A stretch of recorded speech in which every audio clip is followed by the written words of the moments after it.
Hello peeps, and welcome to an event I've been looking forward to for quite a bit.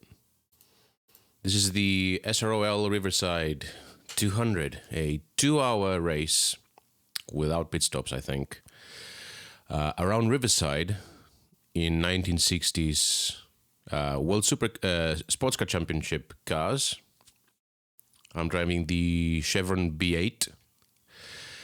And it's going to be a hell of a race. Let me say that I'm actually fighting in class. I'm racing in class against Jake William, aka GP Laps. We also have Jamie Broadbent in here. We've got Nate Lapson, one of the organizers, his father. They're in different class, so it doesn't really compete with me. John Batcho, who's in my class, but he's also legally blind. He is the fastest, probably the fastest blind sim racer of all time, but that will be very interesting. And hopefully this is going to be a fun race. I put in some Louis Armstrong to fit the vibe of the 60s that we're trying to do, although Armstrong was a bit older than that, but nevertheless, it works for me. Bear in mind that this stream is going to look different. There will be no input telemetry, there will be no leaderboard, and no crew chief. Reason is I want to be as immersed as possible, so there will be a pit board popping up. Hopefully for both you and me. It's probably going to pop up for me, but I don't know if it's going to pop up for you. And here is my wonderful steed. And that's what I'm talking about. That's the little pit board I was mentioning. So this car is a Chevron B8 FVA. It is equipped with a 1.6 liter Ford FVA engine that revs to 9,500 RPM, so it makes 220 horsepower, which is not fast, but it weighs 550 kilos, so it can brake and later than most, and turn harder than most. Now, to accommodate the lack of crew chief and the lack of crew chief and also the lack of a leaderboard. Actually, the lack of leaderboard will probably never be made up for. What I've got going on here is the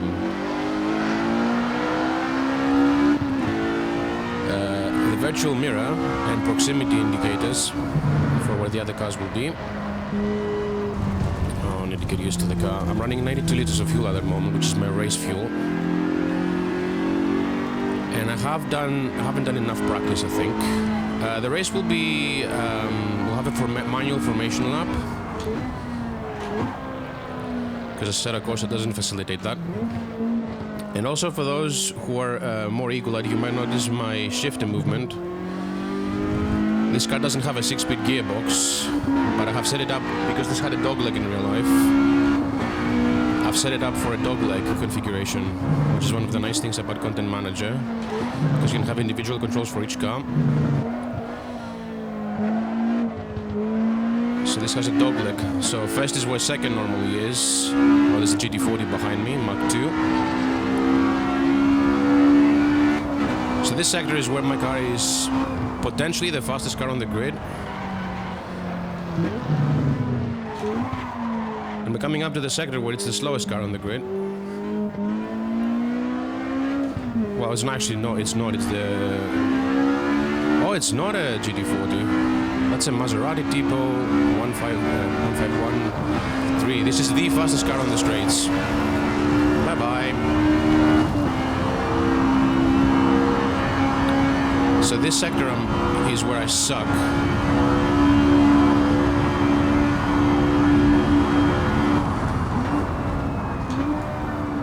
Because 220 horsepower is not enough compared to like 500 plus that some cars are making. Well, not 500 plus, 400 plus to 500 some cars are making. Oh god, the cold tires. Oh, ballsack. Oh, I need to reset. Yeah, that wall. On cold tires, I have to respect this thing.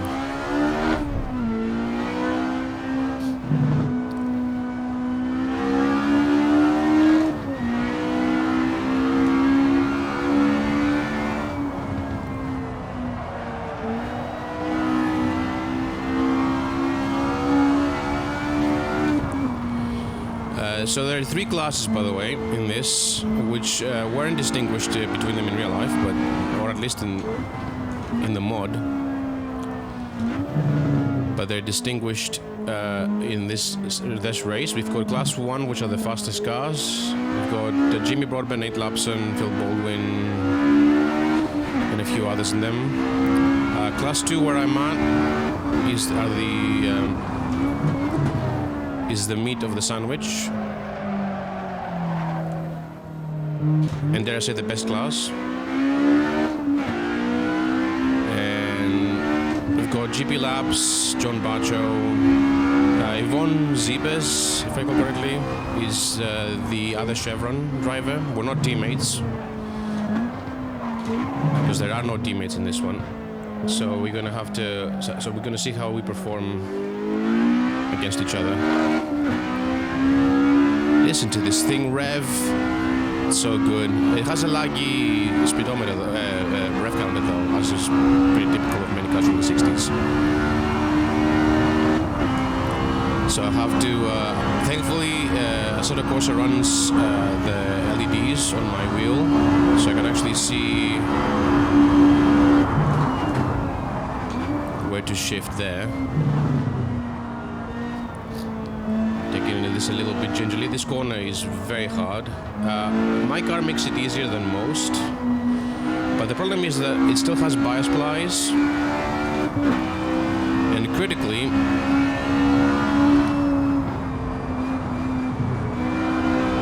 it has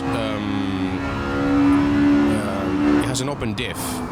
So basically, the modus operandi is understeer on throttle, on throttle, yes, and oversteer off throttle.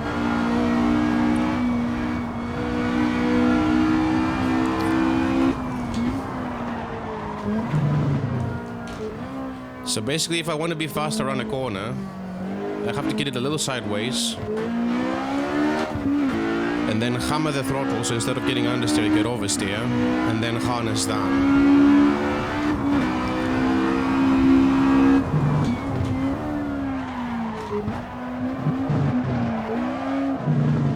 Now my big strengths in this race are going to be brakes and handling. The first sector is mine, basically. But Yvonne was pointing out, the other Chevron driver, that basically this is all about, this car depends on dive bombing quite a bit. Okay, that was too sideways. That's the thing I have to get used to with the bias plies. I haven't raced cars with bias plies enough, so I'm not very familiar with how they work over a long period of time. And by the way, this race is going to be 2 hours, 61 laps. Regularly in the 57s. Although I've done a 55.8 on race fuel, I might add, which must have been like a magic lap or something. And see, this is the problem. This is the problem with this car. When I get on the throttle, it understeers, so I have to back off, which is bad for the run onto this section. 58.6. The track's at 95% grip, so and I practiced the 97. Oh, listen to that noise.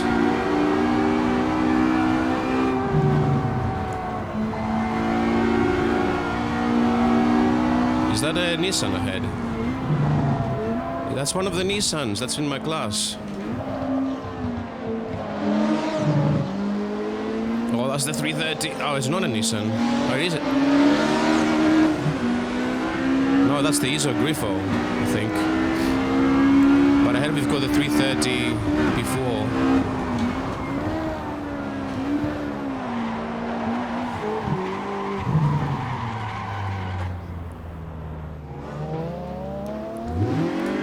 This is going well. I should not be pushing the car until I'm like 3 laps in, 4 laps in. Sorry, ISO, Mr. ISO driver. That's in my class 2, and it has a 5.3 liter engine. But it, from what I've heard, it handles like it's drunk. Oh, he disappeared.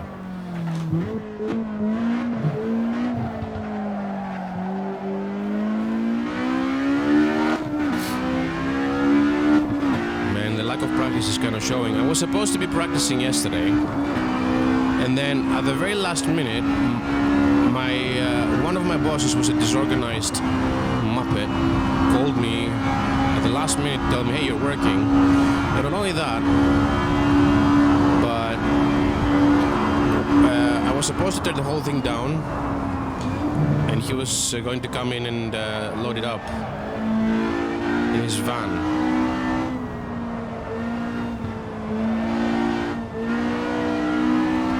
Which he ostensibly did. But the problem is that I called him at like 4:15 to tell him that I'm done, which I wasn't, but I was calculating that it's going to take him about 20 minutes to show up, and I will be done within that period of time. And he had put his phone on silent.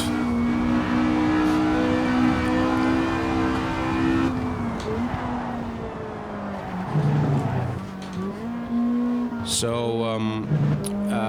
he heard none of that, and eventually I called him again at 5 a.m. and he was like, oh man, I'm so sorry, I went for a piss, I have no grip. That's not how you want to enter that corner. God damn. I hope the race is not going to be 95% grip, 95% grip, because that would be rough.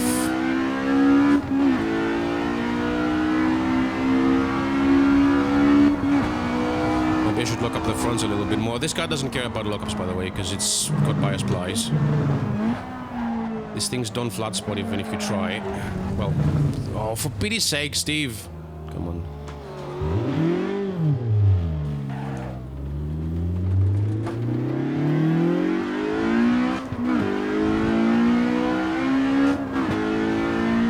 XJ13s.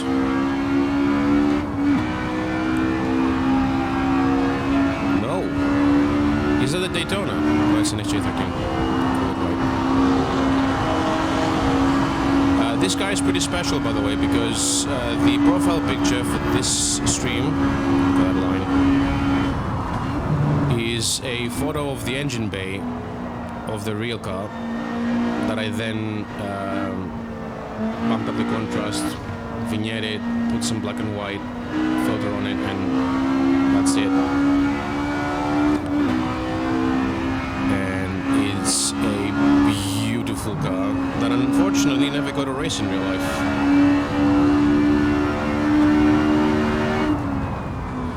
Because it was supposed to, its production was delayed, and it was supposed to race in '68. But the World Sports Car Championship, in a common moment, as it turned out to be the case in '91,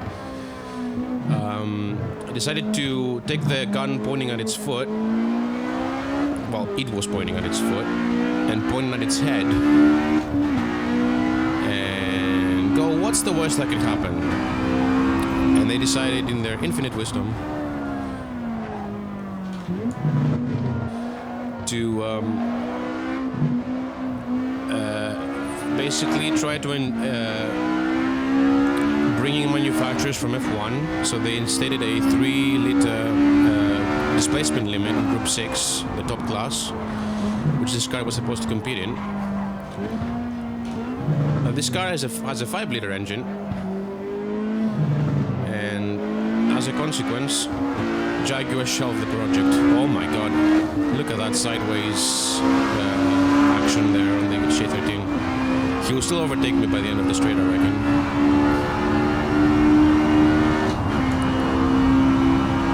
Because my car is little and slow.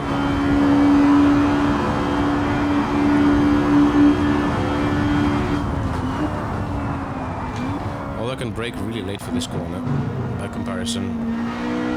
And then run it up the banking. If you look at the other cars, they have run up the banking far sooner.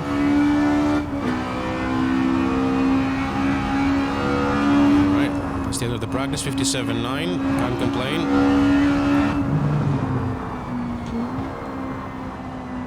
P29 out of 40. Not bad. Although I don't assume everyone has put in lap times. I'm faster. Oh my god, Jake Hill is just behind and he's the slowest car on the grid. On the straights. The Lotus 47. Tim LaBerge in the Daytona is faster than me. By a fair bit, in fact. But I'll chuck it down to my lack of practice. Let's pull up. I don't want to break my immersion. I'm just gonna let it go. Since we're on overtime, I'm just gonna let it go all the way to the end. Otherwise, I'm just gonna pull up in the pits. I'm gonna do this. Watch this.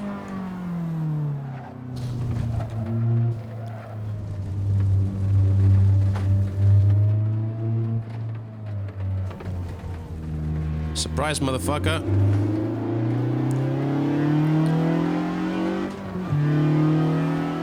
Funnily enough, I don't think there is a different layout using this section, is there? Actually, there might be.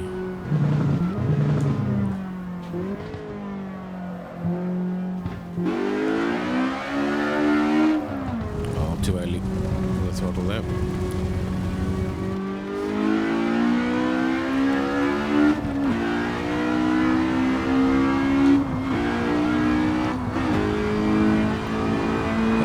This is going to be tricky. First of all, I cannot get the front right on this thing to heat up because bias are hard tires, so they don't heat up very easily. And the car also weighs nothing. Oh. Touche, invisible wall there. Okay, 2-minute countdown to the next section. Let's see where Jake is. Jake did a 54.5. Oh my god, I'm hopeless. I'm hopeless. My best time is a 55.8. Jake Williams GP laps, by the way, and we're racing in class. Where is Yvonne? That is my immediate competitor. She hasn't put in a lap. That's the other Chevron. John Bacho is not in the server. Interesting. Andy Madell here is another streamer. AJM Racing here on Twitch. Drew Davis, if he's streaming, is called with Drew here on Twitch. John Bacho, if he's streaming, is called Bacho. Something.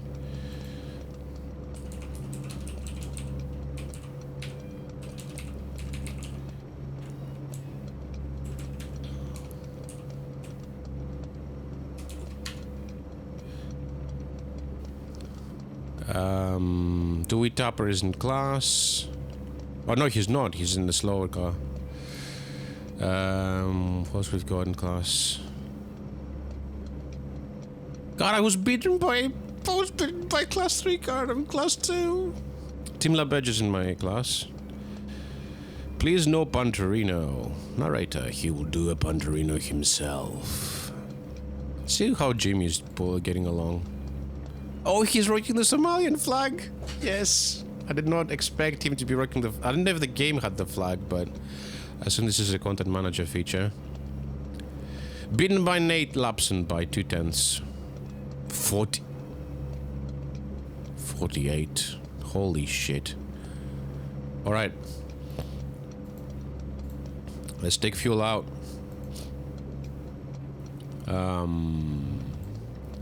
Half an hour of... let's put in 20 laps. It's 230 liters.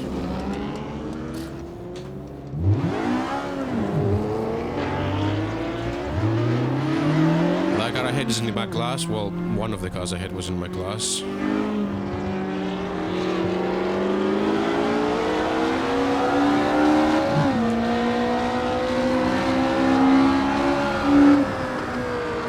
Off, it's a bit annoying. And I now have to warm the tires up because these tires do be cold. Cheers, bud. It's a Porsche 904, I think. Whoops. Way to go, Steve. It's a good thing that damage is insignificant in these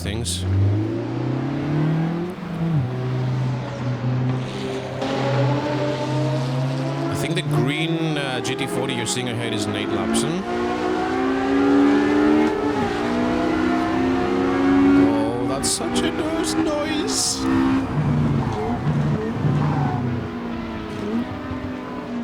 No need to push here.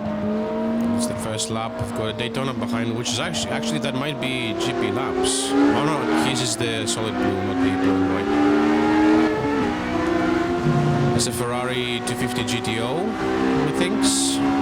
In green. But we did want to have different colors per car so that every car is represented. So that every driver is clearly distinguishable from the others. Yvonne is in the blue Chevron, I'm in the red, orange red. Now that 250 is in a slower class. I'm not gonna be that guy. Also, I want to listen to that V12.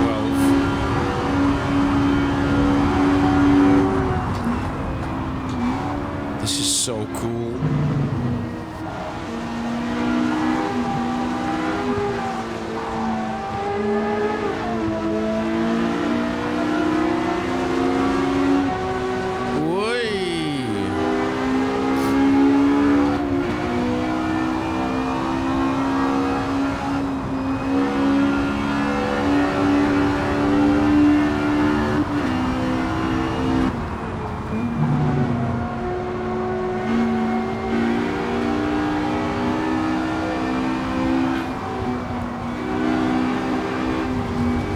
The Daytona is not. There's Jake. There's GP laps.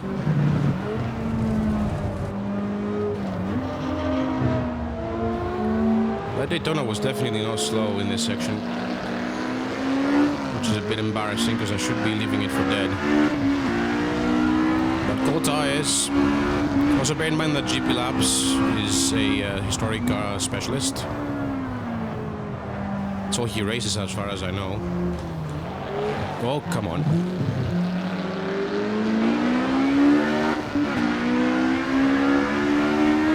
Go. That's Yvonne in the other Chevron. That's the one I wanted. That's the livery I wanted, but alas, it's all hers. And she lost control in the same way I normally do lose control here, so lovely to see that we're both on the same boat.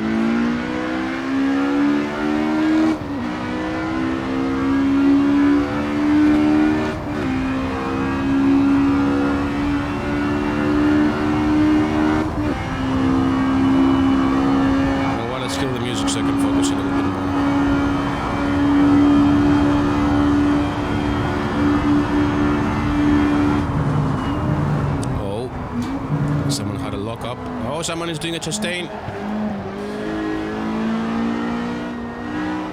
That looked like a Cobra.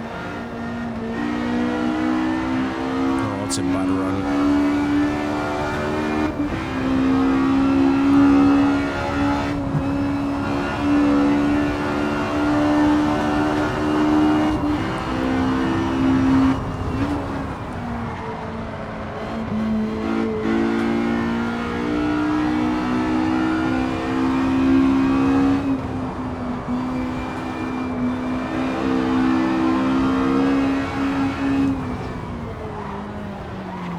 Shit.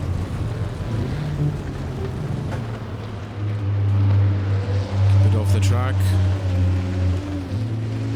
All the other cars go through. I didn't remember that barrier.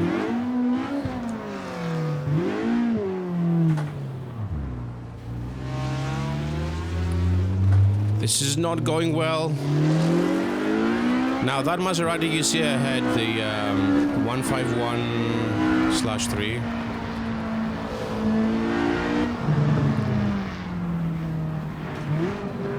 There's Jake. No, Jake.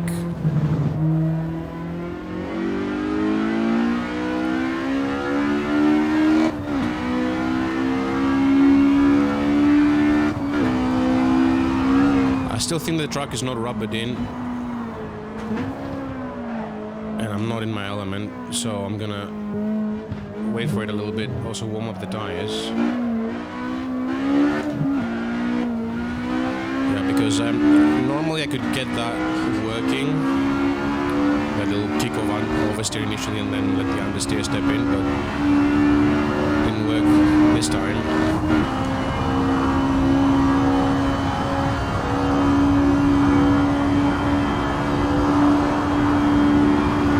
Rally cross line.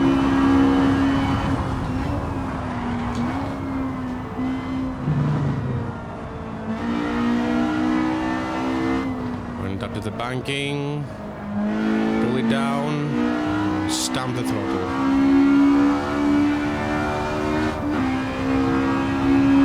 Alright, I think I can take the T1 flat.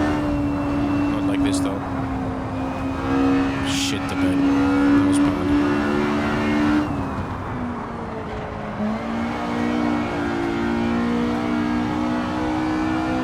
Uh-oh. Is there a bug in the pit box? The pit box. Oh no! The truck cuts are pretty strict here. Oh! Oh, not much I could do there.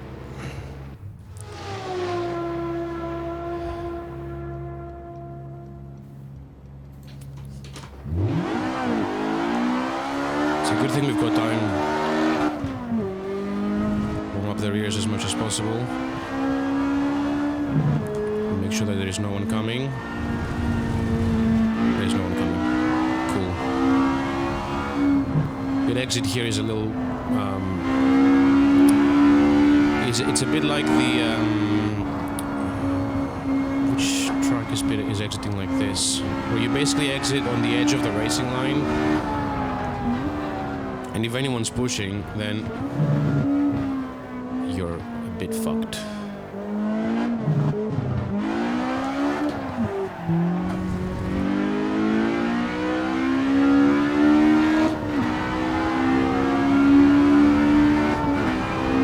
It's a long-ass yellow flag.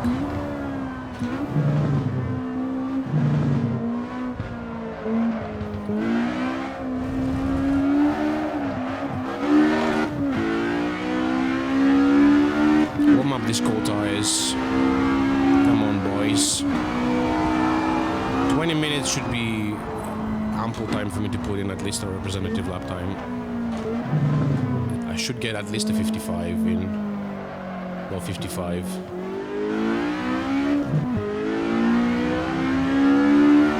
Ideally, I want to be in the 54s so I can actually compete with some people in the class.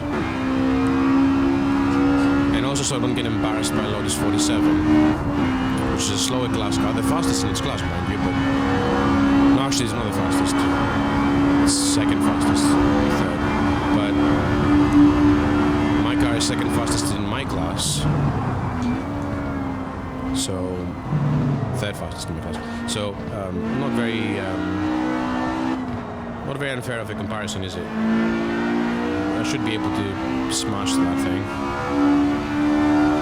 Okay, let's put in a banker now. No risks.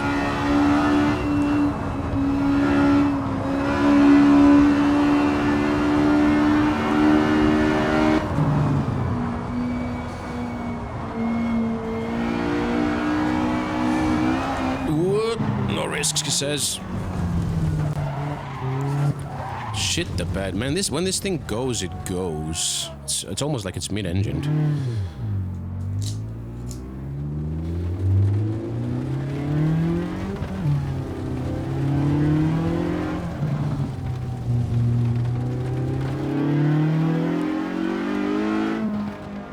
Take the joker lap.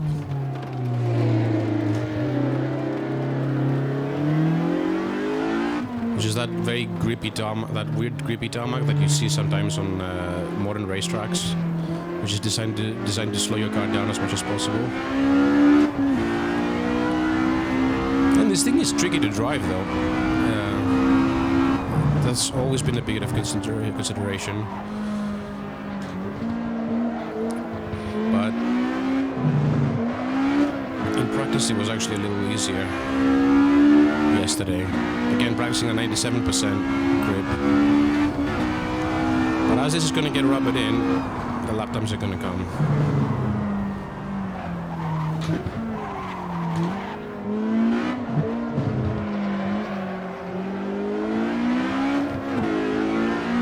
a bit more like it.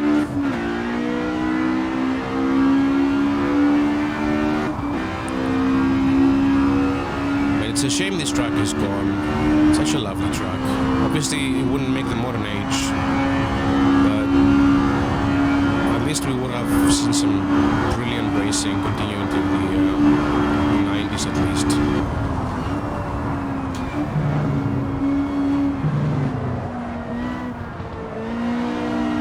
Run it up to the banking, run it down, shoot.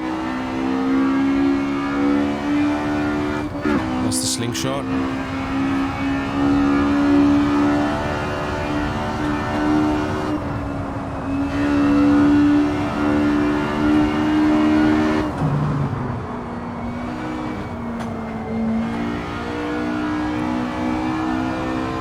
That curve of doom.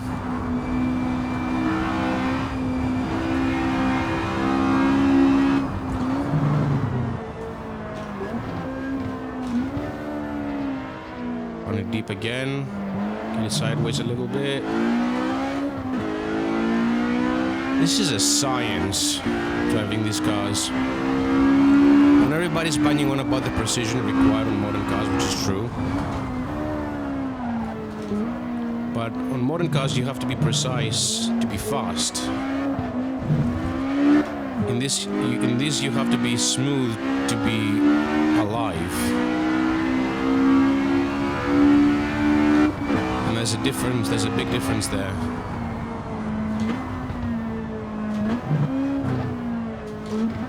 That's a very. It's a very tricky spot to be near that Cobra. Lost a lot of time there, probably a second. I should not be target fixating because there's going to be many cars strewn on the side of the track during this race.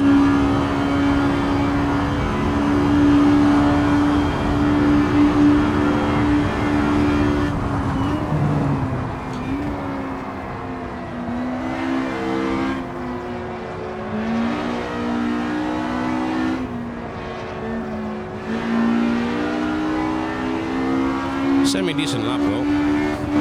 It'll be a 57, high 57 or 58 I assume. 56.8. There we go.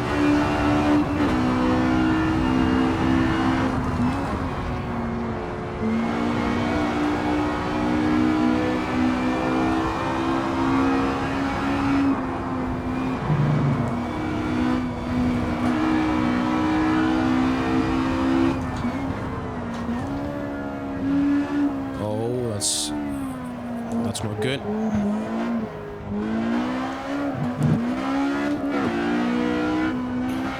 Shit, Steve, come on.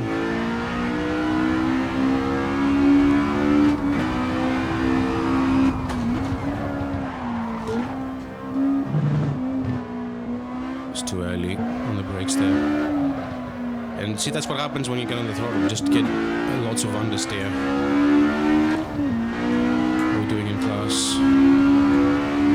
Well, I've beat a couple of Class 2 cars. Dewey and Andy are in.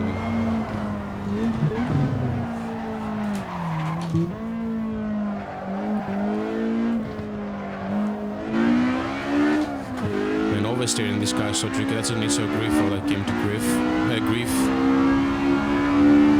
I didn't even nail the bun.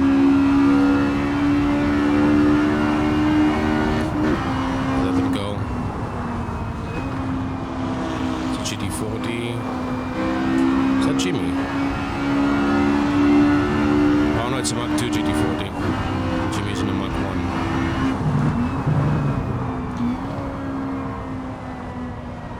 1. Someone's doing a Chastain.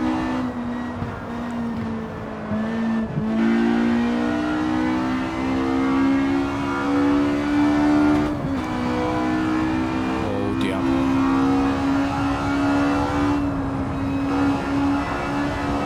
Oh shit.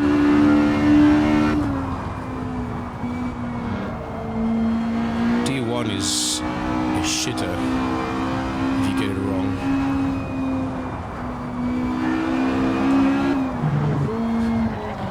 No, catch it, but didn't catch it. So bad. I'm so bad. Oh, there's a car coming. It's a Ferrari 330. That's a 906. That's in my class. It's an XJ13. That's not.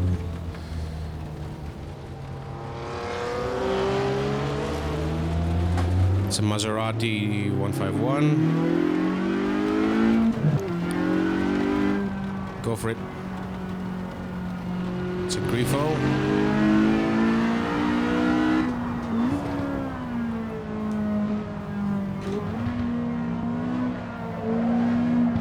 Well, that looks to be a handful around here. Or shit, or both.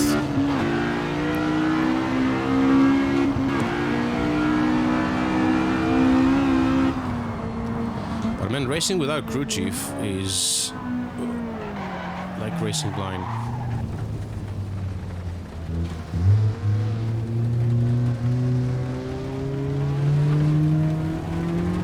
Hopefully this is not establishing a pattern. Go, go, go, go, go. It's a 906.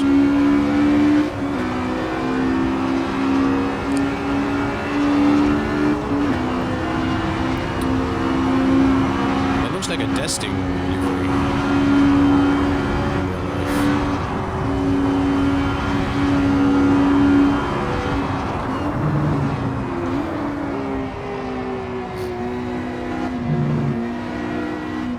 That's the line for the lightweight cars. If you're in a heavier car, you have to take it to the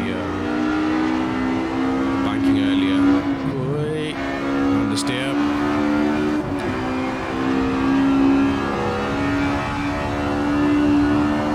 Here we go, that's the line.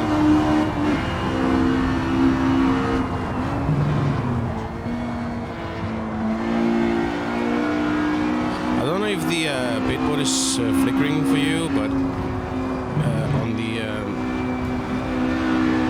around the first corner, well, actually second corner, come to think of it, but it is for me.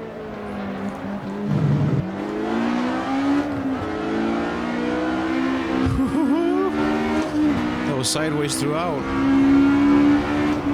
I really need to learn how to manage going sideways. It's a very important trait to learn in classic cars, because they do be going sideways all the time.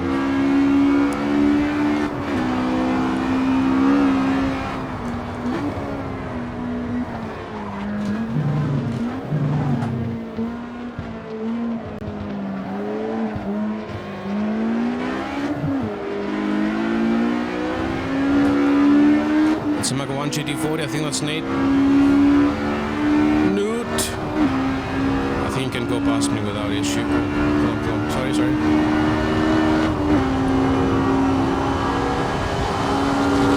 I don't know why he was expecting me to just get out of the way, but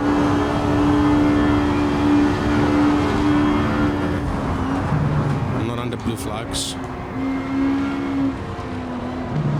Otherwise you would know it.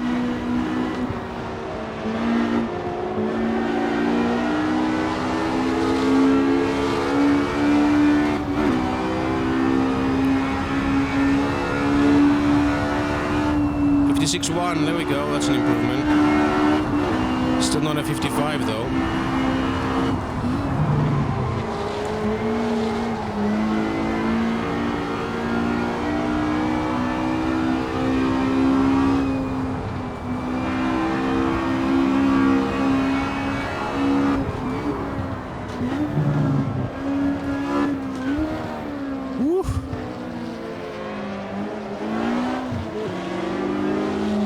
Come on. Oh man, the sounds are so good. All those V6, all those flat 6s and V12s and V8s. And the little screamer 4-cylinder in this one. shit. Keep it in.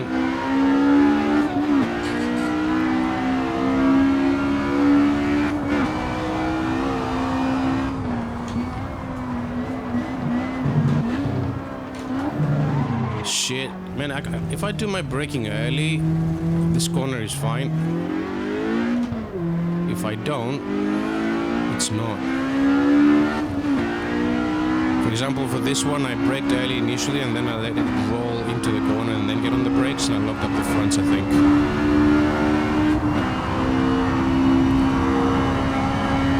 The fuel tank in this, I checked on the physics, is in the rear, is in the middle, but behind the passenger compartment.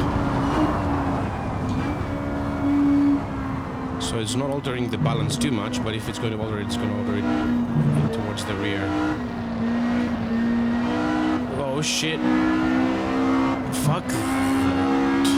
Fuck that. Okay. Throw it in. That's the line.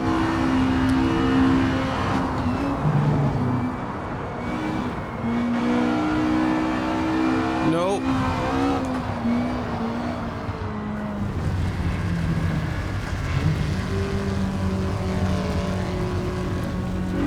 The cuts on this truck are really aggressive.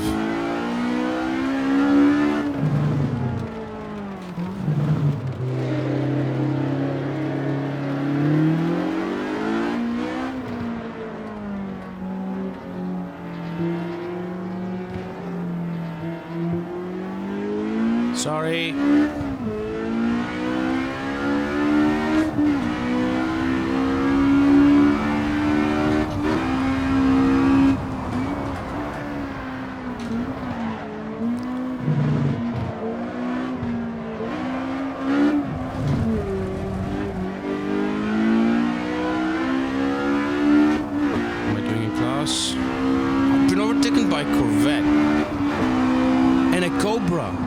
Hold on, a Cobra?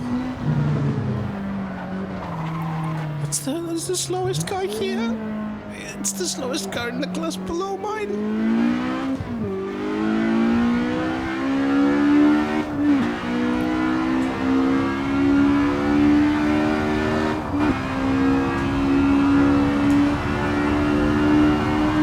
Oscar has beat me the slowest car on the grid.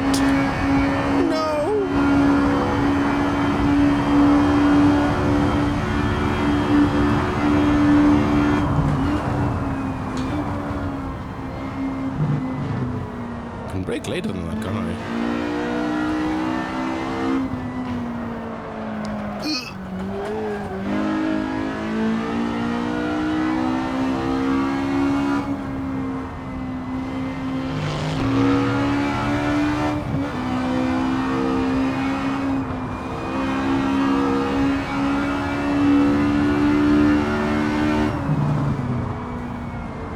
Yeah, it's flickering around turn 2.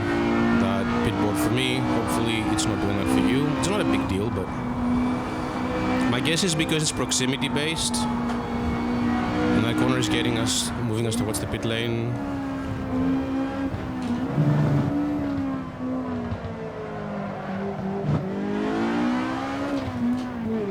I missed a gear. I need to let him go.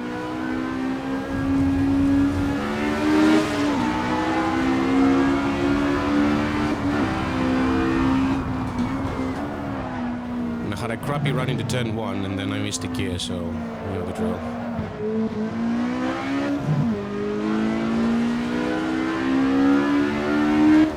Need to find a second.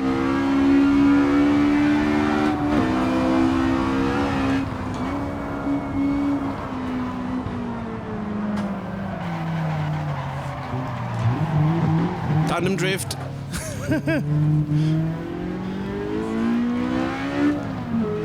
Validated, but he invalidated too. Or she, I'm assuming. There are actually 3, I think, women in this one. So I'll stop assuming it's a he. I'm just going to go with them. They cover most of the bases. I have no idea where Yvonne is. That's my yardstick.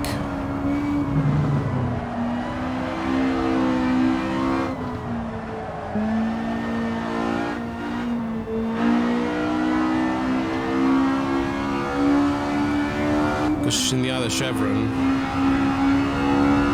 okay, throw it in.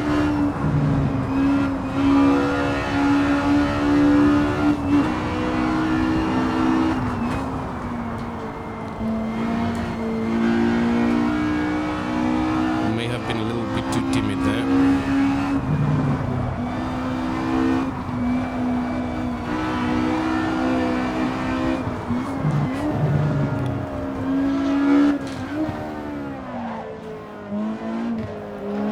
Heel and toe so much. Such a beautiful experience when you're driving a car where you have to do that. So good.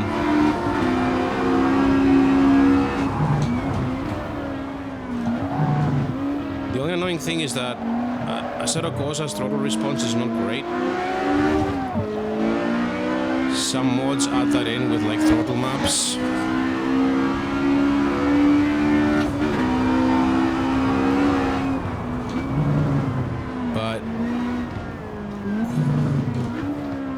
Gonna have to kick the throttle a lot more than you would expect, considering race cars are running like flywheels made of titanium that weigh nothing. Even back then they were running like lightweight flywheels. But Assetto Corsa's throttle response is based, I think, on road car flywheels that are heavy because they have more momentum, so they're harder to stall.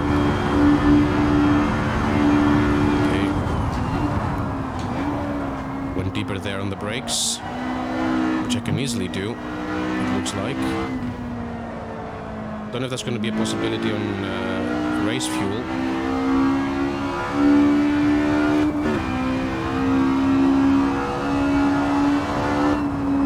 .56 dead.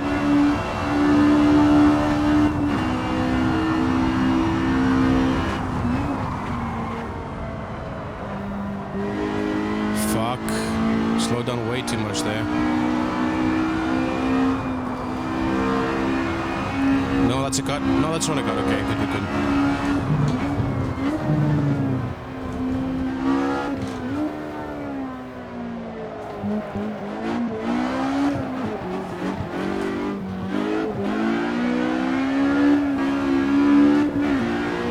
I need to stop crossing my arms when I'm drifting, but the wheel is so small. Here come the racing excuses. Oh god. Center throttle didn't work there. Okay.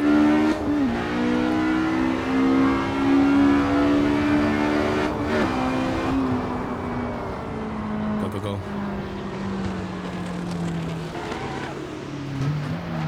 It's one of the Mach 1 GT40s. Look at it go. And listen to it go.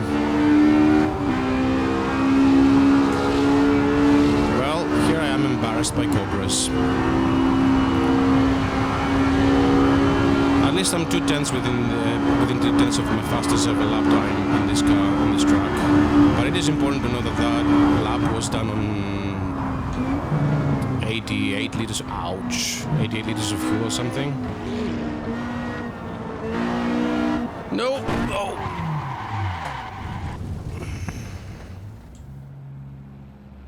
Very cool.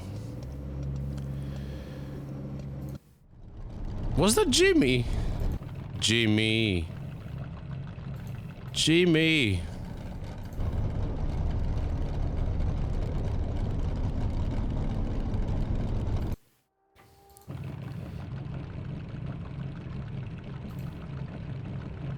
Yep, I can now add myself to the list of people killed by Jimmy. Right, where is Yvonne? Oh, he's ahead. She's ahead. Oh, she's far ahead. Yep, I am casually 3 seconds off the pace my car is capable of. 3.5 seconds, in fact.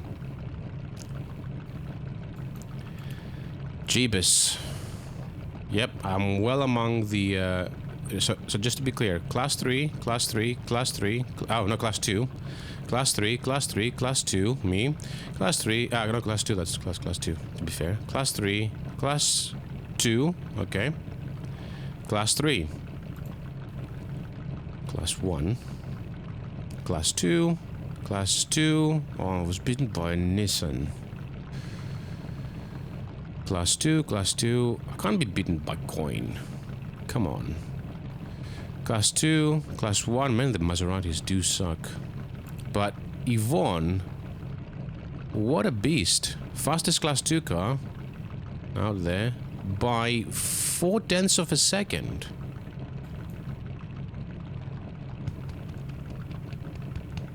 Very good. Very, very good. Well, at least let's make sure I don't embarrass myself further in the race, okay? No crashing, Steve, please.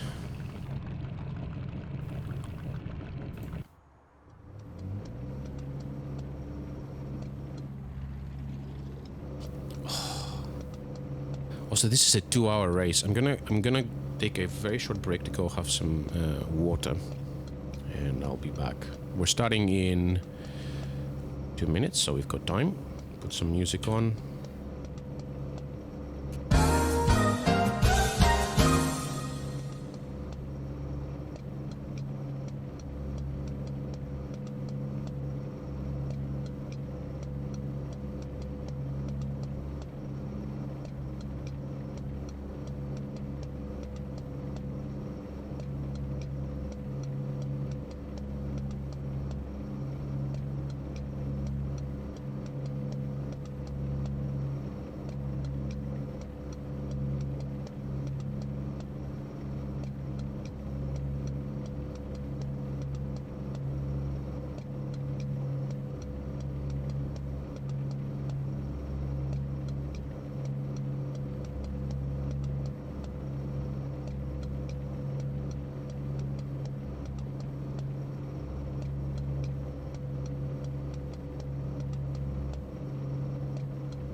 All right.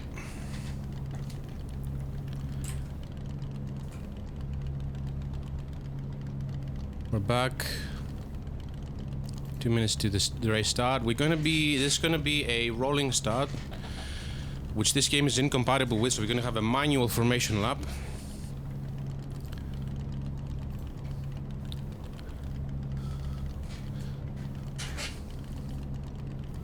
Single file formation lap.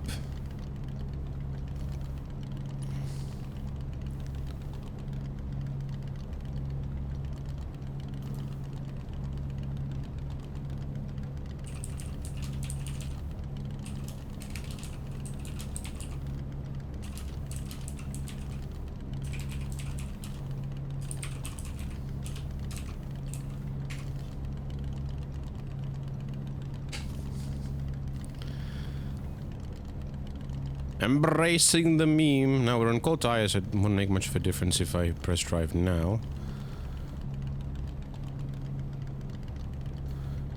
See how we're in fuel, 92 liters, estimated lap 63. Let's make it 64, why not?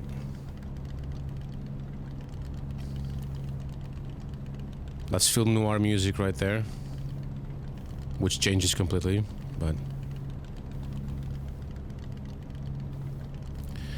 Okay, at least I have 2 Daytonas around me to remind me that I'm not the slowest person in my class, but that's pretty embarrassing.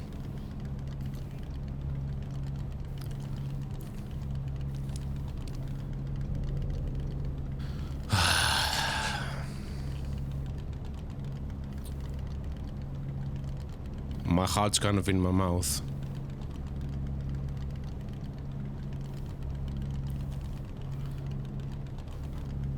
Actually, no, I shouldn't get into gear just now. Lights on.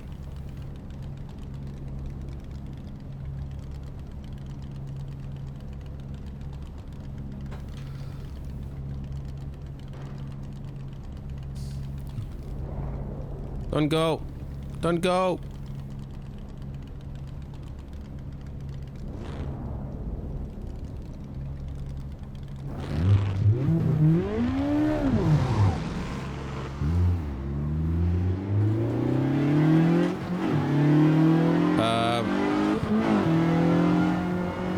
Where's that Cobra? Oh, is that Cobra ahead of me? Oh.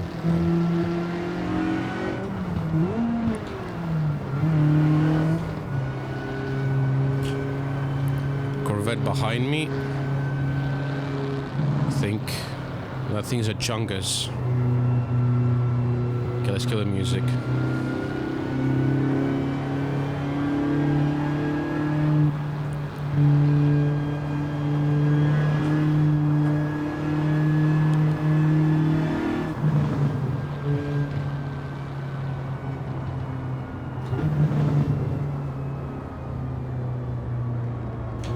Nice looking Cobra right there. With the Romanian flag. Andorran flag. They look very similar.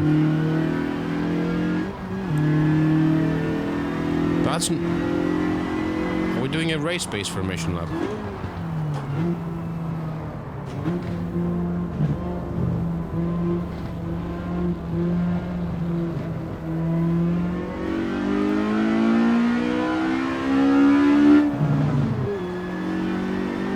Short shift to 4th.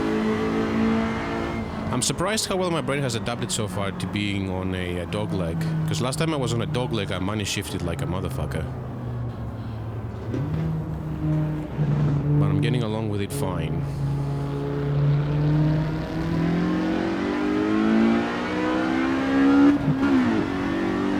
Why are we doing race pace on the formation lap? I know we're warming tires up and everything, but...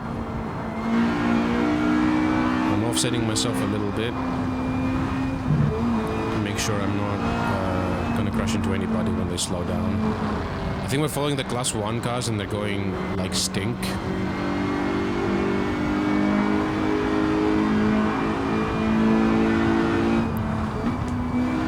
Look at that gap though.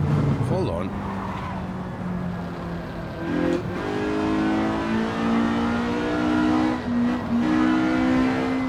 Screen flag. And damage already. Good job, Steve.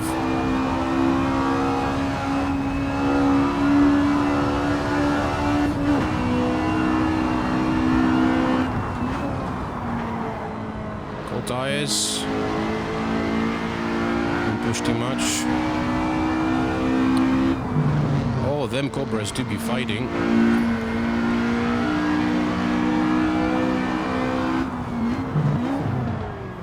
Oh no. Why didn't it go in? Great. Oh, sorry.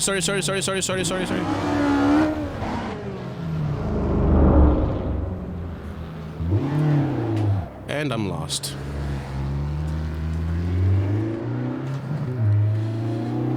Why didn't the gear go in? Clutched. The didn't hear any grinding or anything. It went in this time. Maybe my shifter is having issues again. I've had this issue before on this shifter, Logitech shifter, where it randomly just goes out of gear. Hey, Judy, how you doing, bud? Yeah, this goes to 9,500 RPM. And now I'm lost because I'm stupid. I don't know if you noticed. I have no leaderboard on today. But how are you doing? Hope you're doing. Are you doing the Senna race tonight or tomorrow? Because you were talking about it on RF2, the Senna GTR at Bahrain. It was this is lap 1, so you've missed nothing. Except me going into a wall on lap 1 and going from 25th to 40th.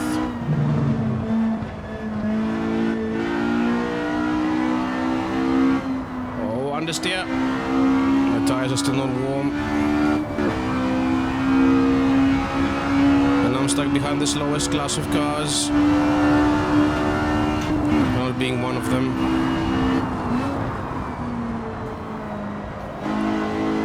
They suck at cornering. Oh no, that Corvette was the one that started behind me. I think he got stuck behind me when I spun. Oh! Is that a Grifo? I think that's an ISO, Grifo. So that Corvette ahead is in my class. That Corvette to my left, the Cobra to my left isn't.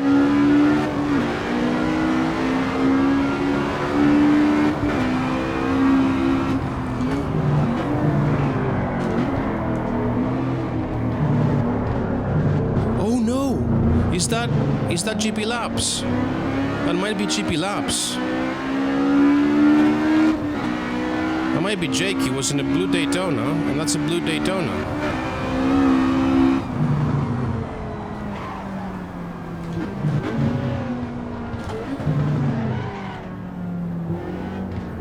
That's a 250 GTO.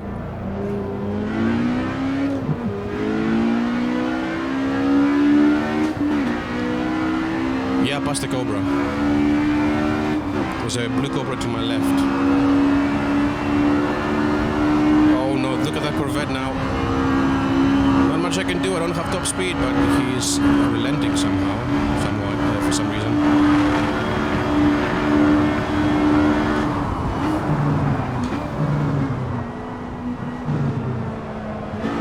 Superior cornering. This thing I'm driving, by the way, weighs 550 kilos. Oh, nice cutback. Yay, I overtook a car that's not even in my class. Alright, get back into the rhythm.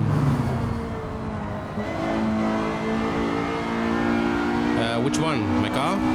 My car is a Chevron B8 FVA. If you want to find the mods, !Riverside. Oh dear.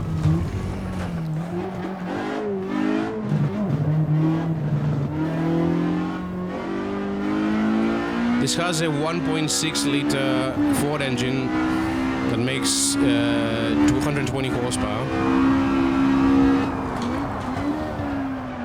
Making it the smallest displacement and one of the least powerful cars on the grid, but it also handles like a flea. Look how much I gapped them.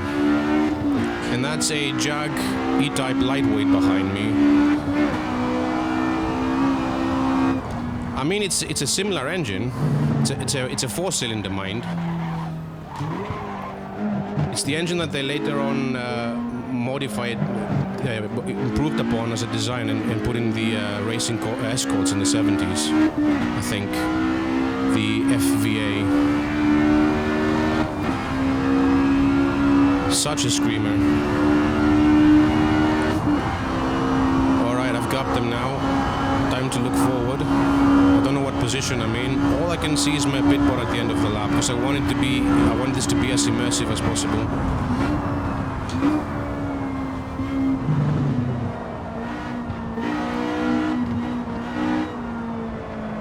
my tires are now warm. My brain isn't. My brain absolutely is not.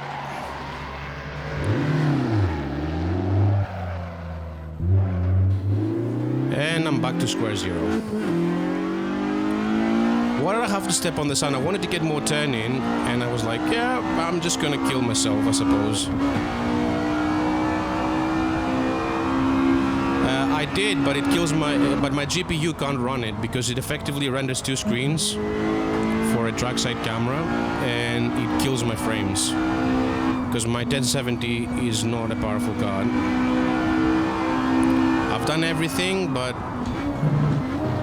I used it, and yeah, it wasn't powerful enough. If I had something like a 1080, that would probably be easily doable. Not to mention that because I was using the trackside camera, because it sees different objects, it renders differently. So basically, sometimes I got more utilization from the trackside camera, and sometimes I was getting less. So it was inconsistent. Like my frame rates were inconsistent. My frame timing was inconsistent. It was just bad. What's wrong with me? What's wrong with me?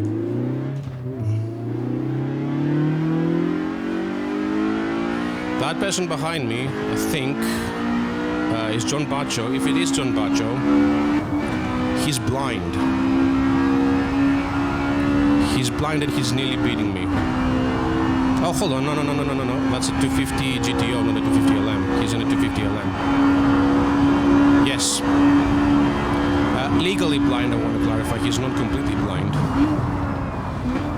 But he can see almost nothing. He can see like a very narrow part of his vision cone, most people's vision cone, and it's very blurry and too bright. And yeah, he does a lot to make it work. I don't know if he is in this. He has signed up for it, but I didn't see him join the practice session, so I don't know. He's in my class, he's driving a 250 LM, and the guy is probably the world's quickest blind sim racer, because he has even won on iRacing, and this year he even did like Daytona 24. Yes, Daytona 24. The race that where people who can see are still struggling. And if I recall correctly, he did fine. So, yeah.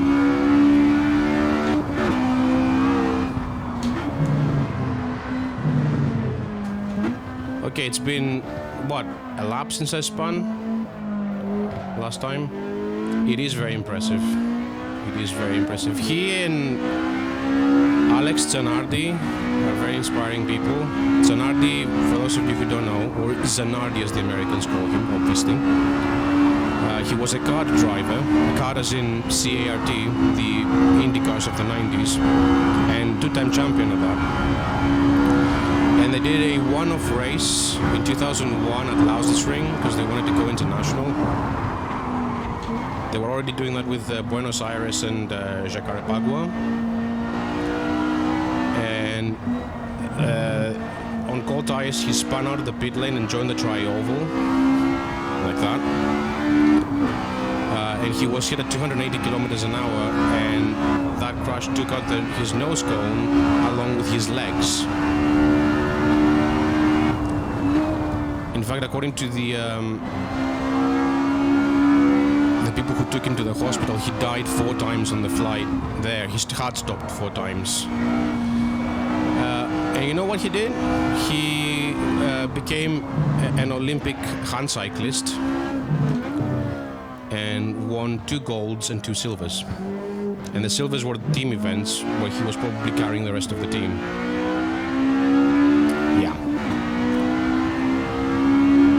he is my hero because he overcame adversity, which is something that you don't see often. Most racing drivers are actually usually rich and very sheltered. Without trying to throw shade or anything, it's just that, you know,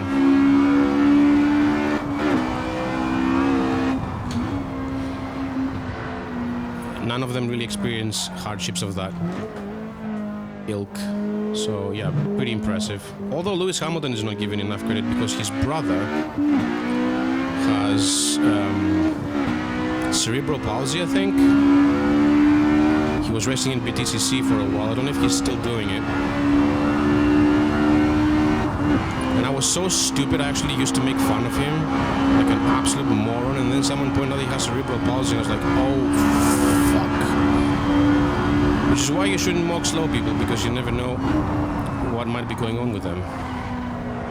Some of them are indeed gentleman drivers that basically have more money than talent, but others just may be sick. But in the case of Zanardi, Zanardi used hand control. Hamilton, you say? I don't know. I've never seen the inside of his car. Zanardi did use hand controls in touring cars. I don't know. I've never seen the inside of his car.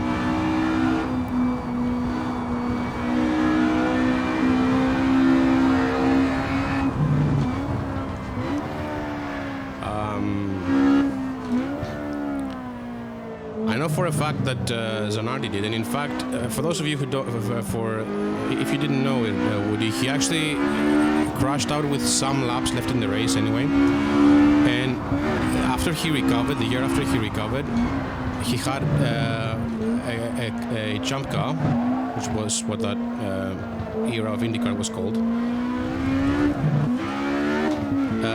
modified with hand controls, and then he completed the laps he hadn't completed before when he had his crash. And I know for a fact that when he did the Daytona in a BMW M8, they had custom hand controls made for him. I'm already being lapped.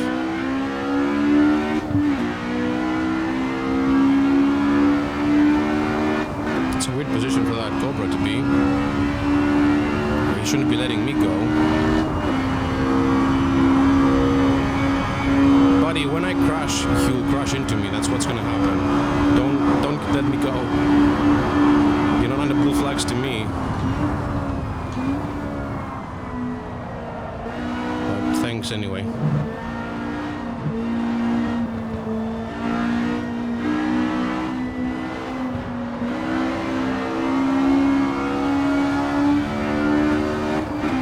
Had to hit the wall there, otherwise I would spin.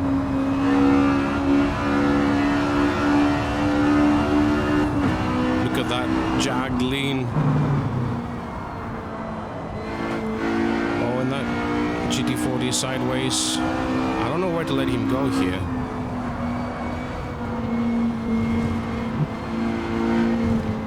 Go. Alright. Well, is that a Corvette on the side of the track?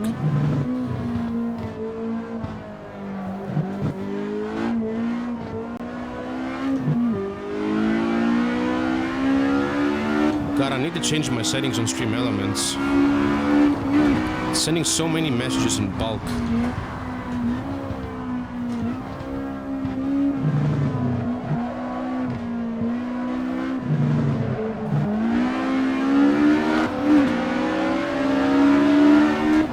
It's a drag race. I'm not winning it.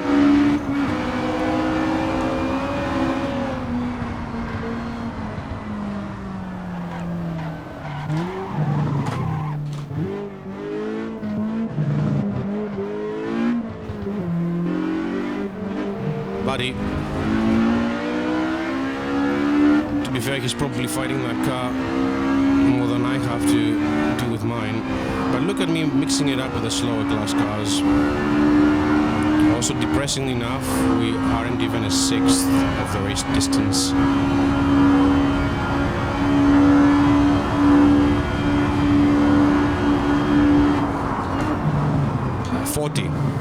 40 cars, 15 in class 2 that I'm in, 15 in class 3 that jags in, and 10 in class 1.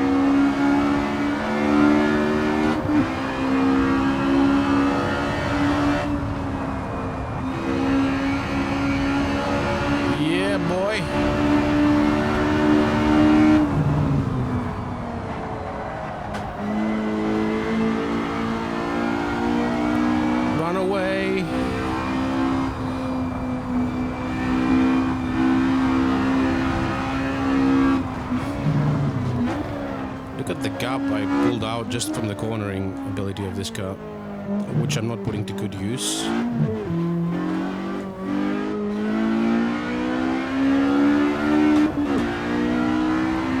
But yeah, 40 cars. There's another Chevron like mine, which is driven by an incredibly fast woman who made absolute mincemeat of me.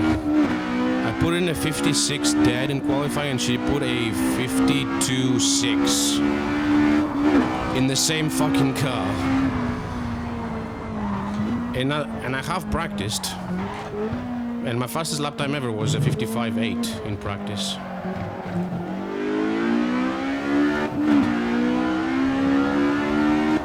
Look at the gap from that jack.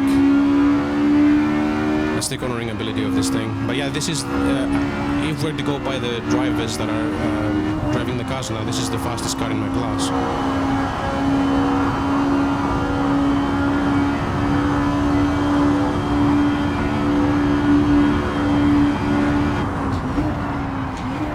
Oh, that's a lockup. It's a good thing I don't have to care about lockups too much, because bias plies don't.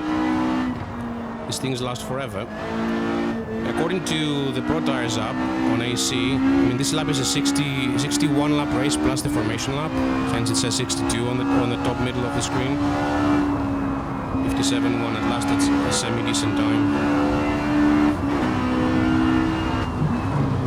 At best time is from that GT40 that lapped me already, I assume.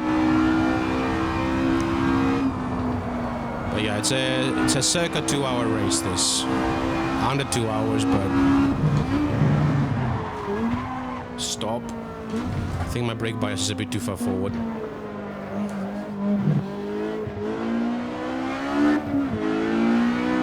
Let's pull it back, if you will, game. Thank you. Well, it's not actually the game; it's the rotary on the G29 is the worst piece of garbage I've ever touched. Of encoders. I work professionally with encoders because we use digital consoles for live sound, and this thing is the least precise shit encoder I've ever come across.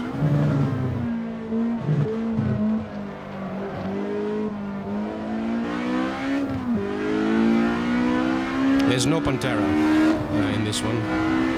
Oh, Pantera and Daytona for RF2. Well, that's pretty cool. Group 4, I suppose, right?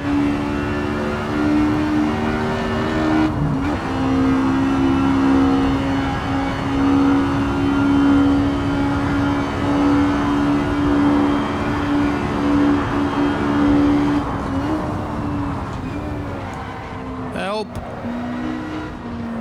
Oh my god, look at that Ford! Look at that GT40 behind me!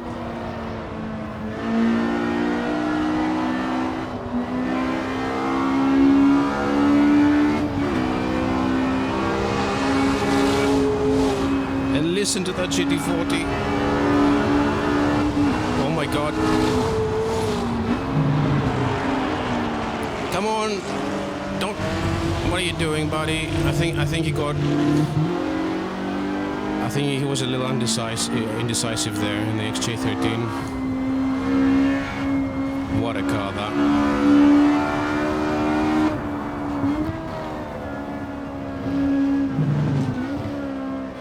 I mean, those V12s, man, what an engine overall. V12s as a configuration, what an engine. I'm a huge V12 fan. Even though they're incredibly impractical because they're huge,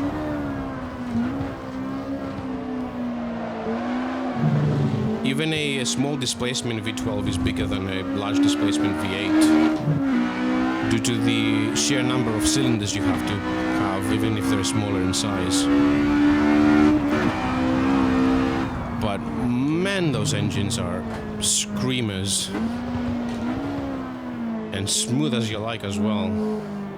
But unfortunately we won't be seeing them much in racing, or at all for that matter.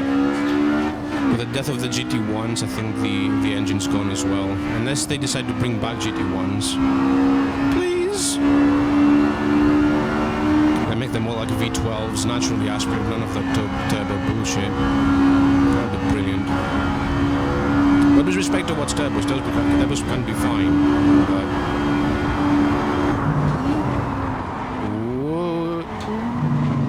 up too much. I think it's my front right, because my front right is never getting up to temperature.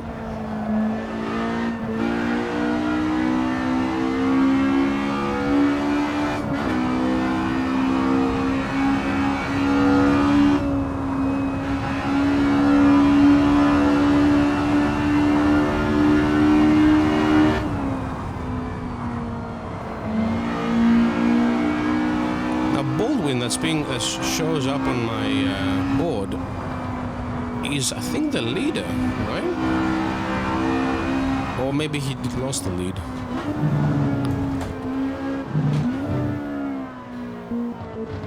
So it's actually showing the car that's physically on track, not the car that I'm racing for position. But yeah, V12s do sound really, really good.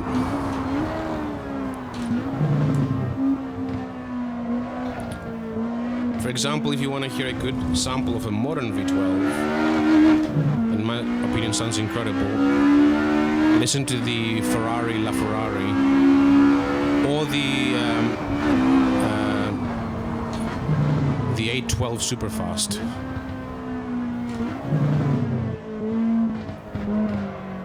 Or for that matter, the 599 GTO, because it uses the same engine with smaller displacement. Make you appreciate how good V12s can sound. Hold on, I'm getting a notification. Is that a tip? I'll check later. I'm letting this up. It says 1x tip. IX tip. I don't know. Oh. Ignore me. I'm watching the. I shouldn't be looking at chat as much anyway. Oh, come on. I really need to sort the understeer on that corner. 57.4. At least my lap times are somewhat decent.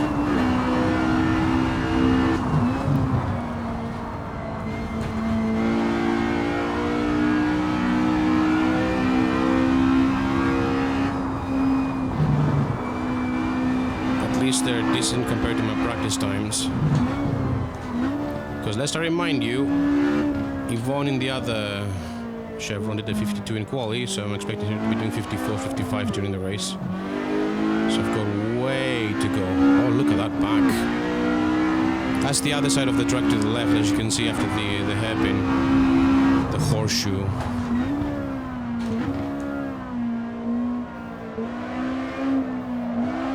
And it's a good indication of how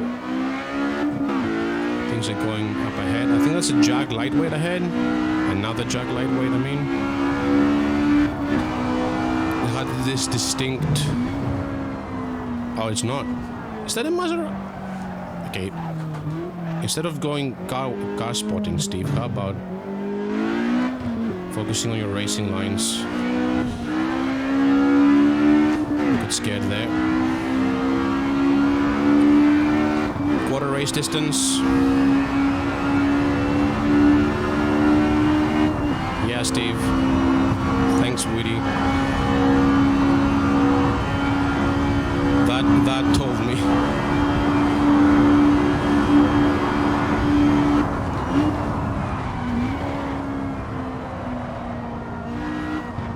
Okay, pull it up to the banking.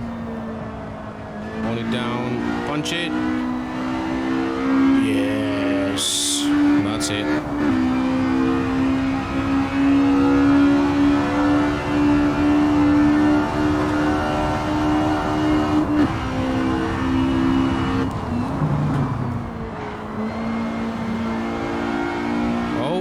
got a slow rejoining car, I think, ahead.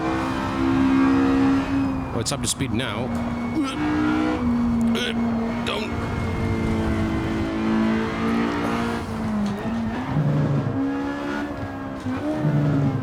And I think the car ahead is an ESO, so it's in class. Imagine fighting cars in my class. Who does that?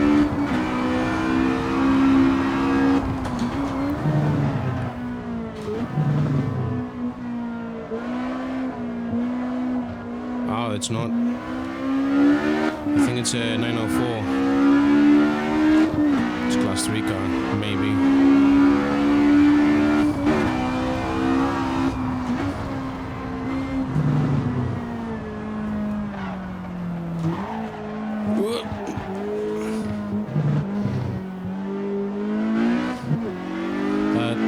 I did a double downshift there, I think.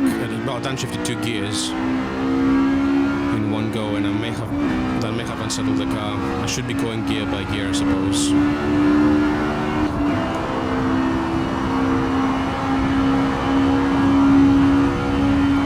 Bosch spark plugs.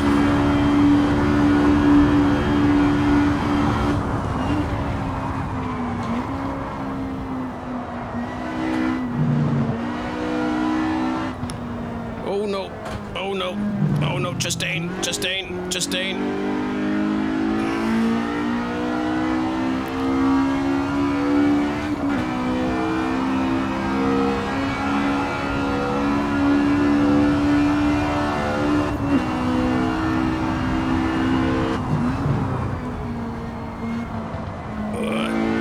Turn it in.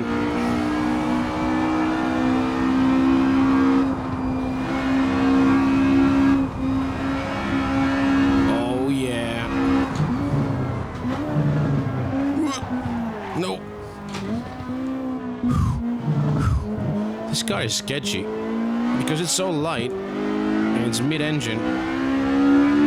It changes direction like that, and when it goes, it goes. I picked it for an easy car, so I don't have to learn how to brake 300 meters before the corner. Fuck the gearbox. Well, fuck no, but I did damage it a little bit, I think.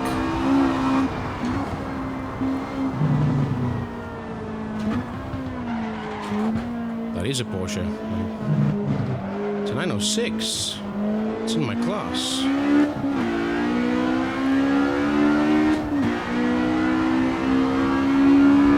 I hope there's no expectation that I'm gonna get out of their way. I'm just gonna stay on the right and then on the left and let the straight line speed do its thing. No, it is a 904. It is a 904.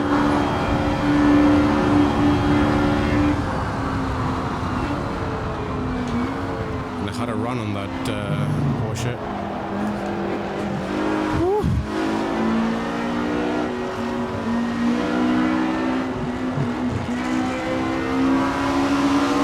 Get out of the way, Class 1 car. Who do you think you are? Oh no! No! What am I doing?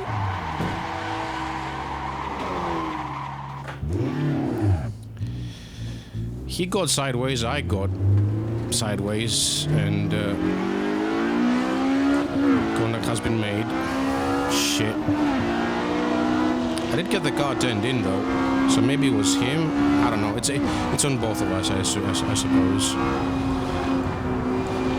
But I had no business racing him. I just didn't want to lose time. But I shouldn't have put myself in that position. I'm sorry to that green XJ13. I think it is Michael Bayer. Sorry.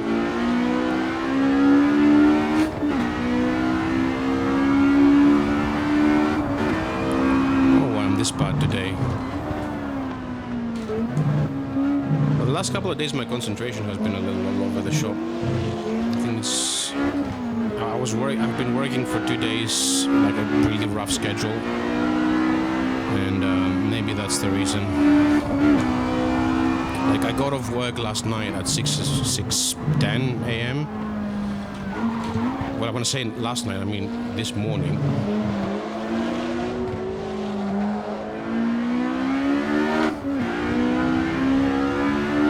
Oh no, that car behind is the other Chevron. I'm being lapped by the other car, that's Yvonne. That's so embarrassing. She's mixing it up with the class 1s and I can't even mix it up with the class 3s. Well, class 2s, I have been mixing it up with class 3s.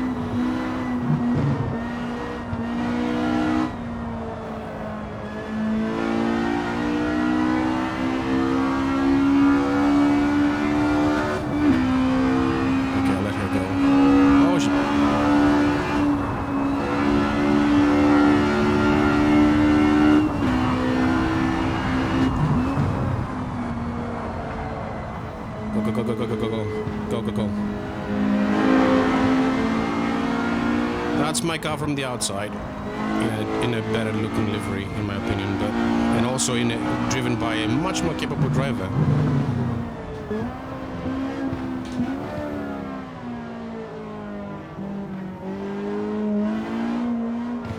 Oh, this 3 minutes. Well, that's good. That's happening every minute. You've missed 3 000s.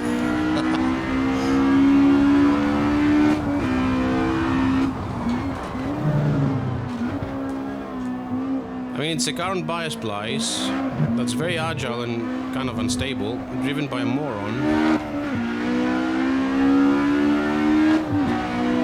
So, what can you do? All you can hear is going to be, oh no, eek, all that sort of stuff. That was my quota for the minute.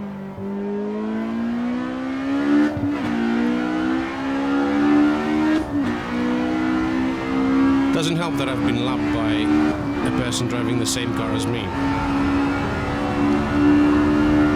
already, and we're not even halfway into the race. Oh yeah. I will probably be streaming Le Mans Ultimate. Oh, that may have been a bit hot.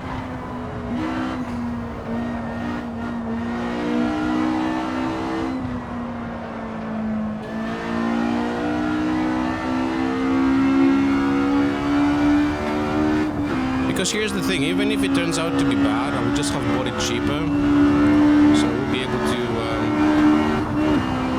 enjoy it when it gets good.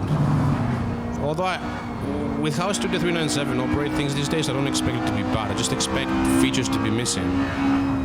Like, I'm pretty sure you're going to give it a miss since you're VR only and it doesn't have VR compatibility just yet.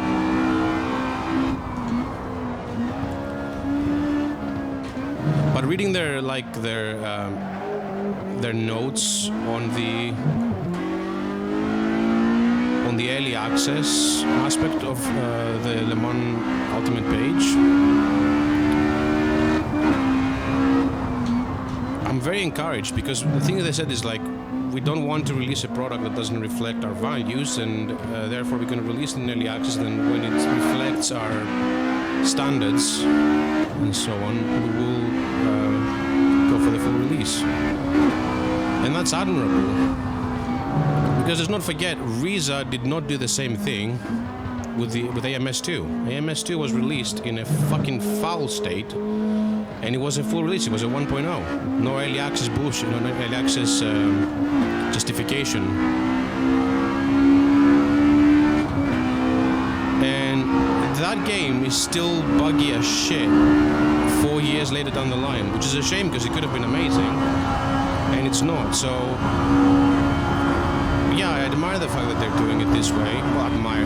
This should be the norm. This should not be should not be exceptional. But unfortunately, due to the nature of things at the moment in the gaming industry, it apparently is notable when a company says that their game is early access instead of just releasing a shit, complete, finished game, and then, you know, having to make 1 billion patches to fix it. 56.2. Hello. True, they don't do early access. They don't do early access. Actually, back in the day when they did early access for Assetto Corsa and rFactor 2, it wasn't on Steam. It was before rFactor 2 was on Steam, and it was before Assetto Corsa was even released. It was like an open beta.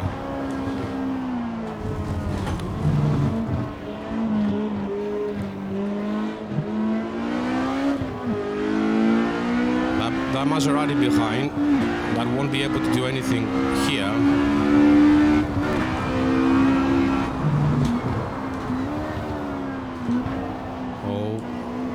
That's hot. That's hot. That's the best I could do as a. That's the best Will Smith impression I could do.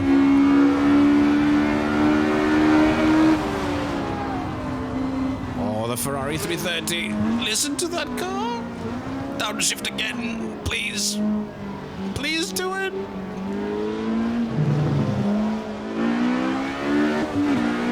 That's another car in class, that's a 906. Shit.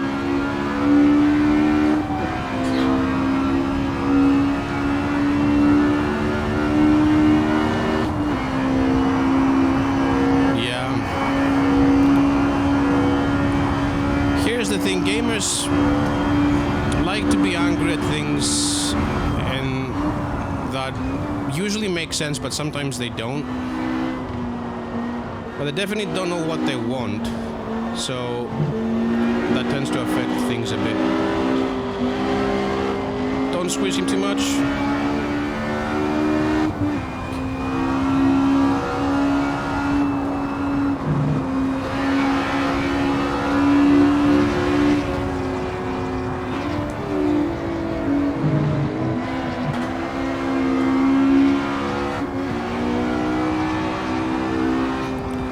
For example, I've seen games that are complete trash and are like they're critical failures that have got like very positive reviews for no good reason. And I've seen games that. Here's the thing, okay? It's important to know that that video game critics are the worst. Critic industry on the planet. Like they Anthem was not a 6 out of 10 game. It was a 3 out of 10 game. So you deserve the nonsense, the hate that he got from. Oh, that Porsche is rotating. Look at that.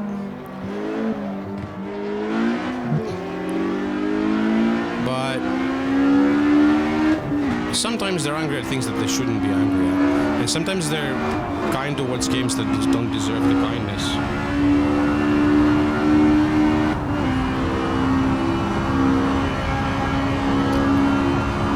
You know, generally speaking, the gaming industry is getting away with murder. That's what I'm trying to say in many cases. Whether it's journos being, using kids' gloves or gamers buying shit they shouldn't be buying. Like people who bought Modern Warfare 3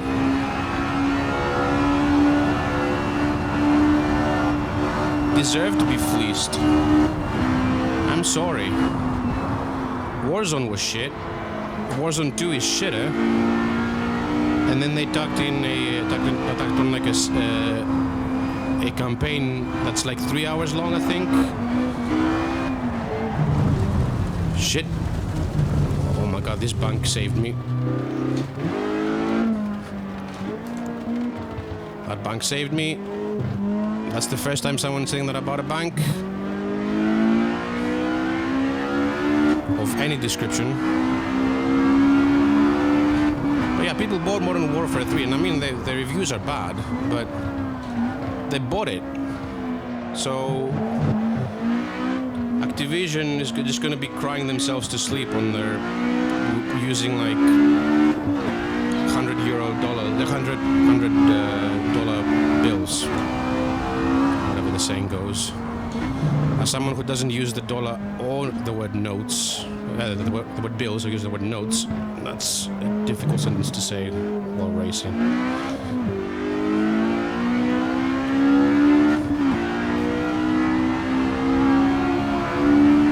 Nearly half distance, by the way. 8 laps to go to half distance. 7, actually.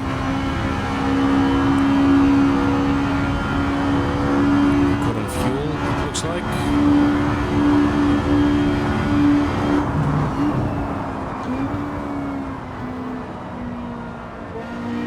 Oh, look at that! Look at that sideways action behind! You see that? Is that a Ferrari? I think that is the right car that's on the right of the mirror. Took the entire corner fully sideways.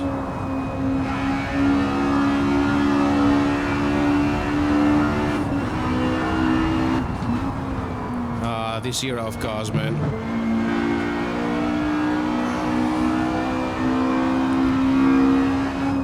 When tires had no grip, so you ended up sliding the car just to be able to go anywhere. Whoa!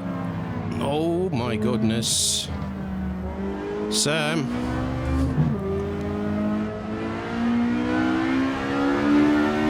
You may want to try that again. In a better way. No, shift lock, shift lock, shift lock, shift lock. Oh, I'm so bad. Shift locked it then. And there's the 904 I've been racing, which is not in my class, lest I remind you. And I think that is GP Labs lapping me. So he's living up to his name. If my name was GP, that would make sense. Oh. Not how I wanted to let him go, but I looked at my front. And that's an Iso Grifo lapping me. The slowest car in my class.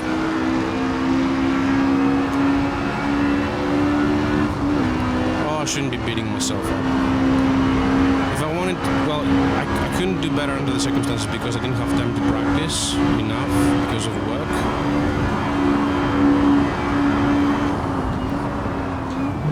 Although I did leave practice to the last minute, to be fair.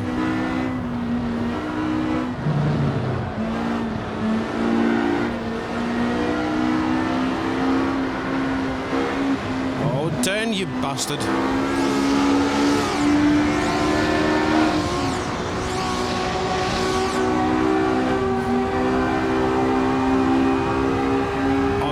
That's a 250 LM. It's not an Iso Grifo. They look alike from the front. That sound though, that V12 deafening me, so good.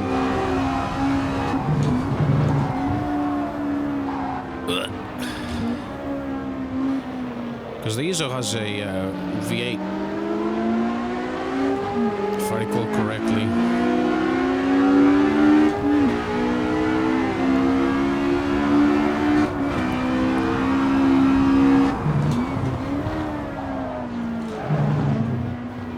Didn't shift lock this time. Good.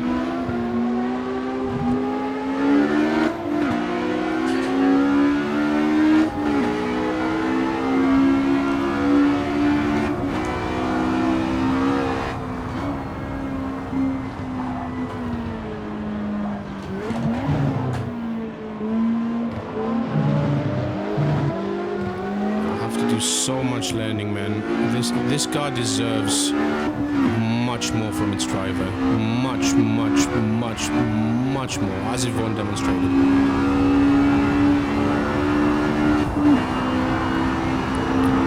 I'm gonna start doing more and more classic racing because this legitimately is really fun, but I'm also really bad at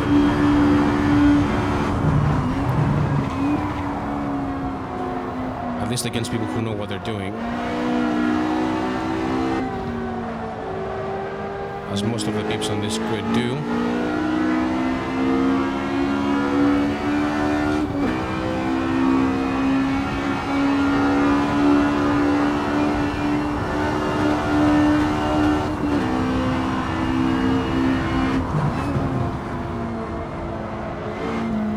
Yeah, we can still... Actually, no, that's probably the Porsche ahead, but... That's a particularly loud car.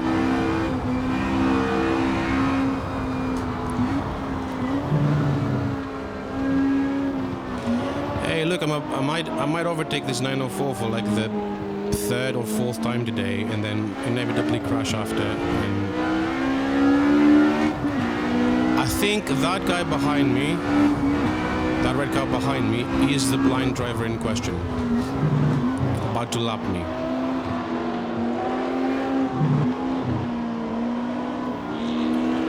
Because he's in a Ferrari 250 LM.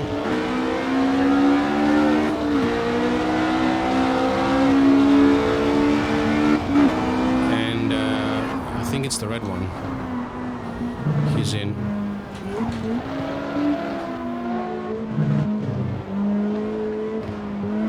Oh, there's a Cobra, I think.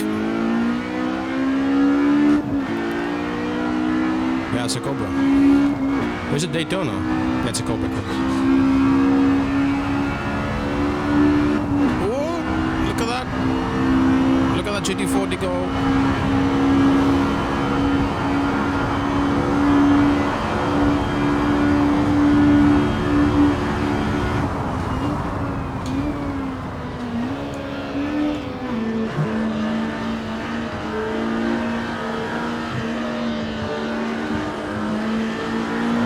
This is very dangerous. Oh, that Mark II GT40 is struggling.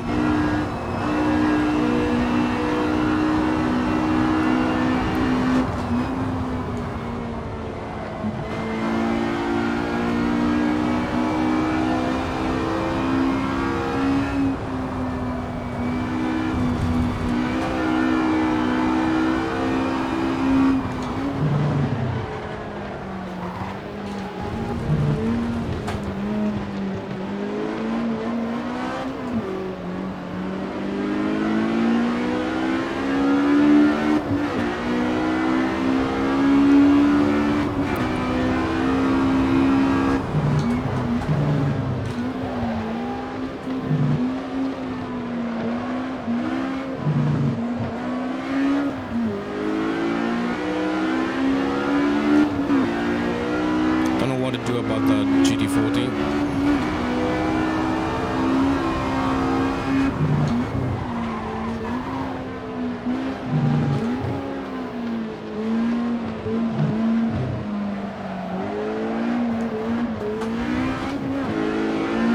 Well, he's gonna get me here, so shouldn't be worrying about too much.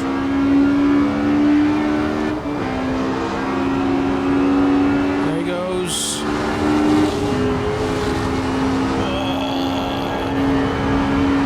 GT40.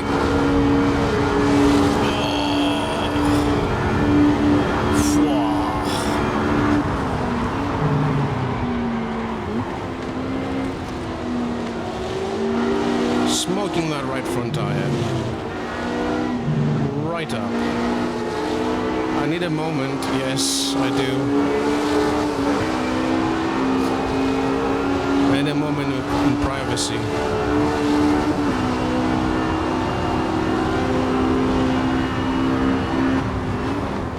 Some lube.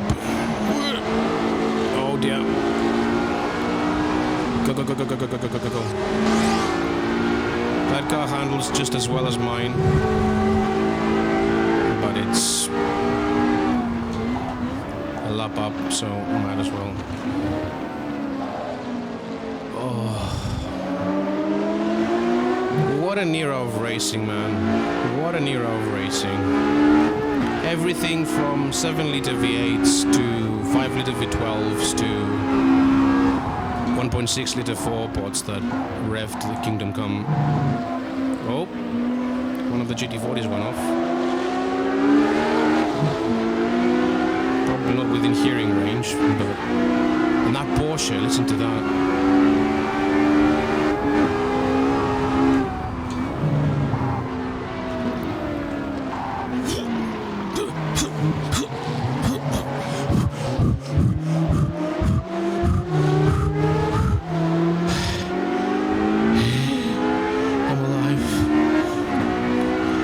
like a hamster on the wheel, just...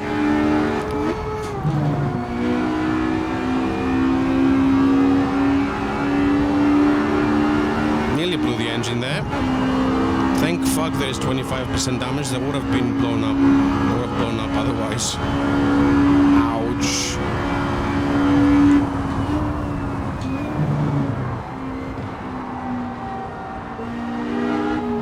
If it wasn't 25% damage, but if it wasn't running 25% damage, yeah, that would be dead. Or severely damaged anyway. Not the gearbox, but the engine. Because I over-revved it by quite a bit. Ooh, sudden understeer.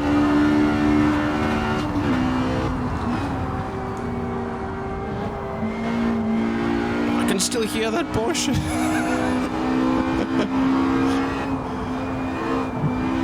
So bad.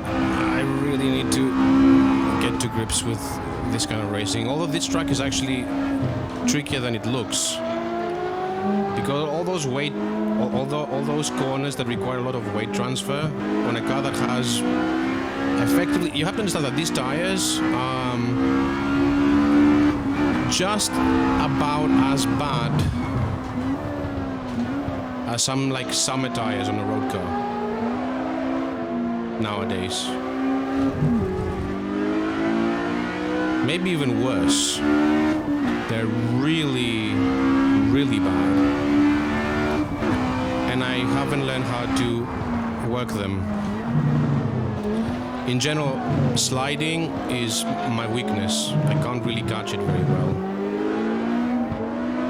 Like that catch earlier was a combination of throwing shit at the wall, hoping it sticks, and getting lucky.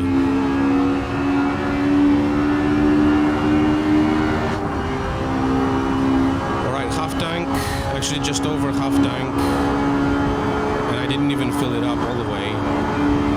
And we've got we're halfway through the race, so should be fine on fuel. Oh, that sound!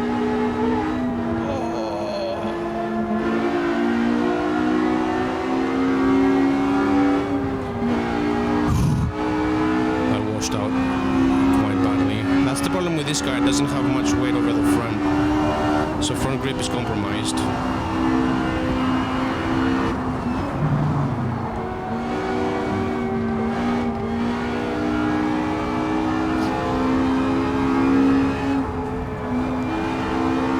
Now, when you're throwing it around here, for example, you really have to trust it in a historic car.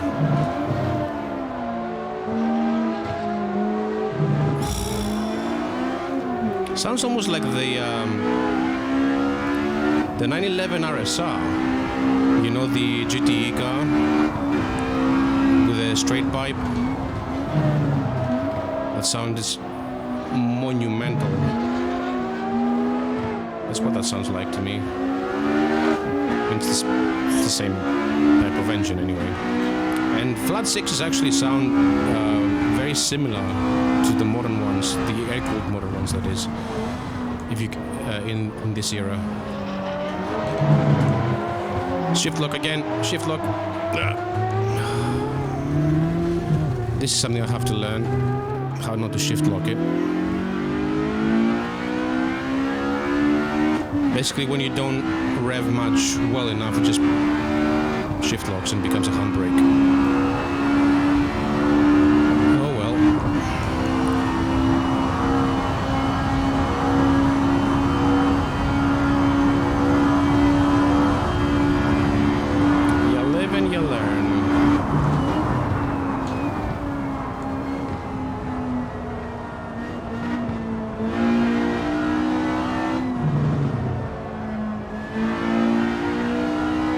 This track is something else.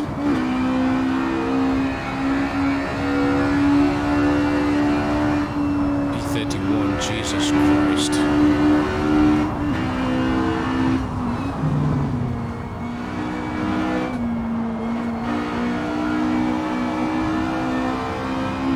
Fair, there are 9 cars behind me, but that doesn't say much. Don't die.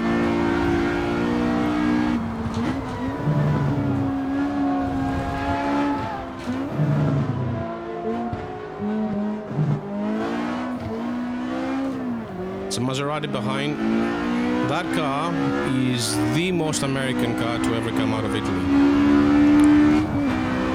I have never driven a car that I would give 0%, 0 out of 10 in the handling department before. None. Like every car will have some quality, some redeeming feature. That thing is a 0 out of 10 in the handling department. Loads of understeer on entry. I think its mid-corner speed is potentially the lowest of any car here because it's like it understeers like a freight train if you go too quick, or oversteers like a drunk Dodgem. That's a bad example. Like someone driving a car and going in full speed into a hairpin. That's what it drives like. But then you get on the throttle and it's just like, and then there is the speed differential.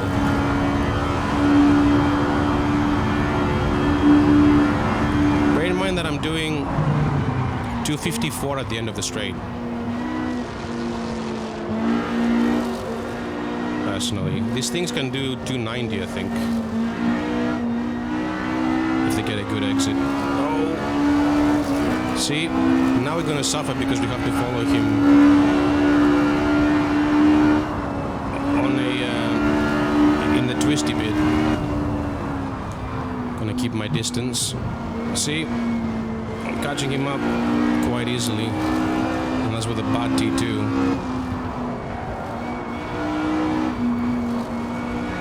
And a bad S section in general.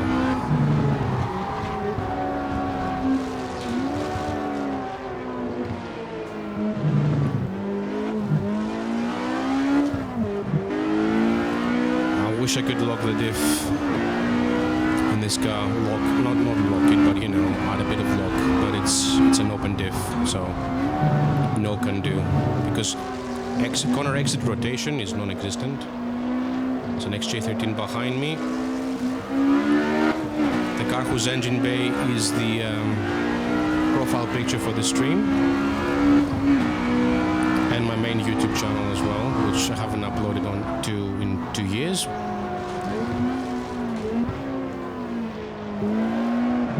You know what? Whoever's driving the Maserati, I think it's Steve Lapson, mate's dad, doing a hell of a good job. Much better than I would do. Go, go, go, go, go. That's the XJ13 in blue.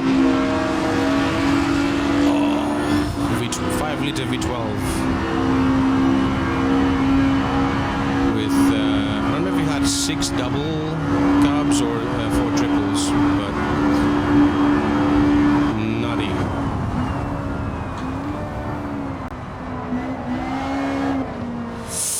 A throttle application was bad. A throttle application was bad. Here we go again.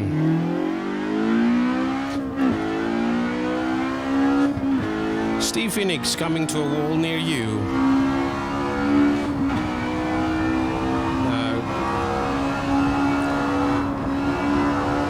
Typical. Also, that gap is bugged as hell, by the way. On the pit board, I'm sorry. This is the first time using this. And I was hoping it was going to work a bit better than it does, but whatever.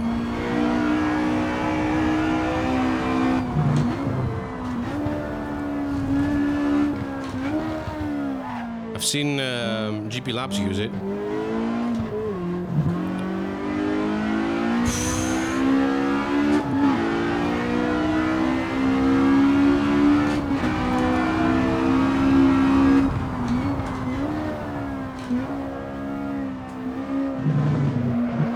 Losing confidence in my driving skill right now, so I'm braking earlier to avoid shift locks. Stuff like that.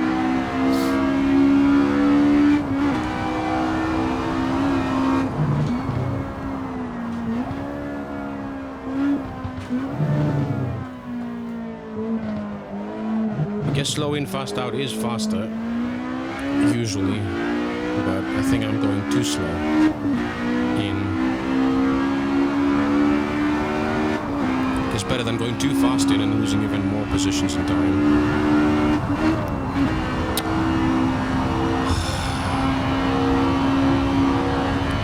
downshifts are tricky. At least it's an open diff. Imagine if it was like a V8 supercar with the welded. Oh, got sideways. Where's my yellow flag?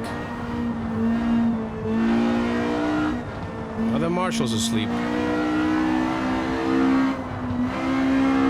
Oh, understeer.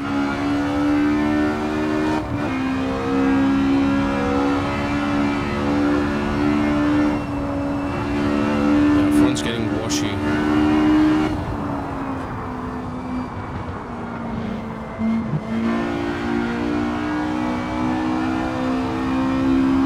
Gets washier by the lap. Also many yellow flags, but which probably people just cutting these corners.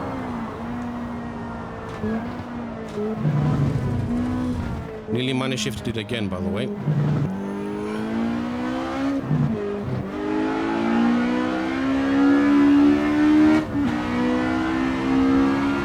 Really went from first instead of third.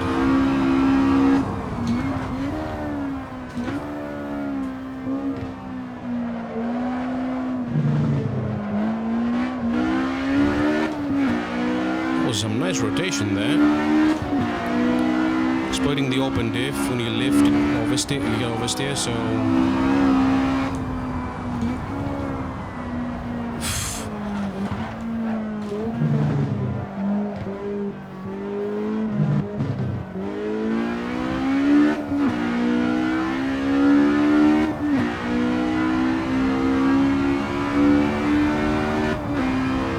what's the car ahead?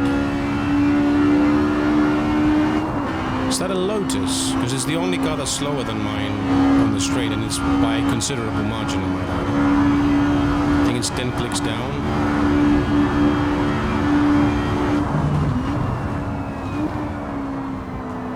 I know it looks too big to be a 47.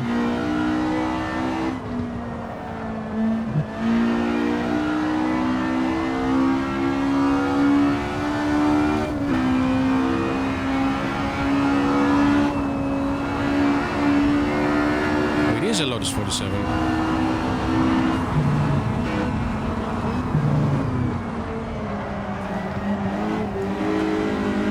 Oh, we can't decide what to do.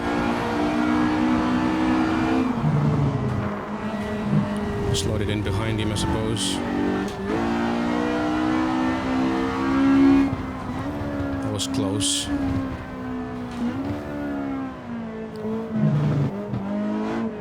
And after racing for so long with crew chief, not knowing when the car is alongside or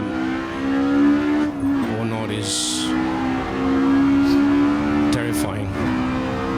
Which is why I have the proximity arrows. He locked up quite badly there, but so did I.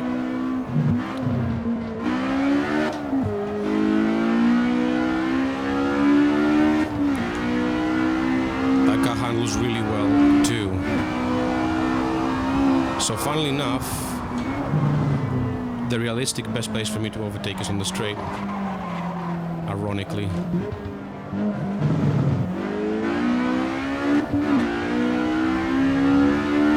GT40 behind again, that's the Mark II, that's the fast one, the faster one.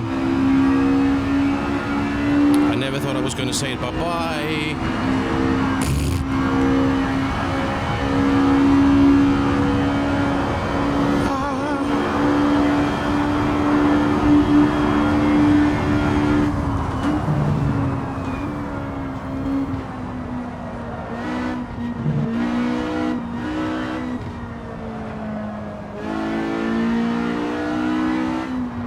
Gaining on a Mark II GT40.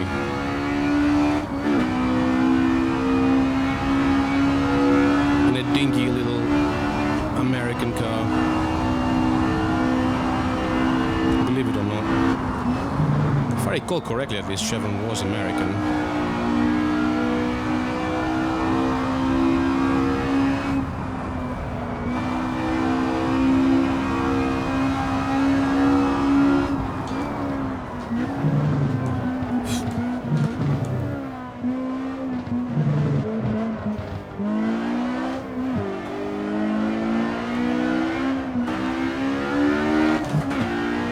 so that Lotus is in the class below me, I want to clarify.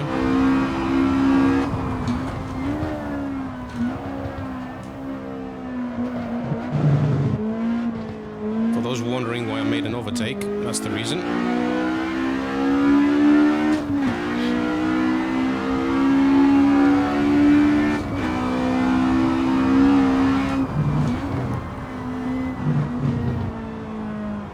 Is that that's the Porsche, I think, that I've been fighting for. Oh, not another shift lock, you idiot.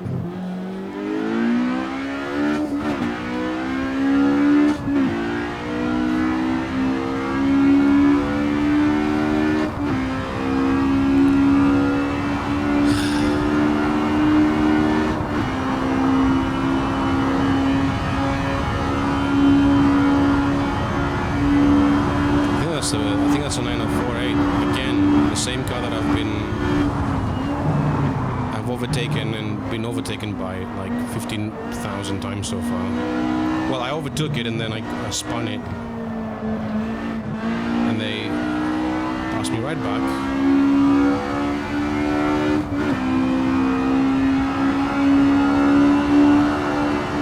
P28. Where did I gain the other two positions?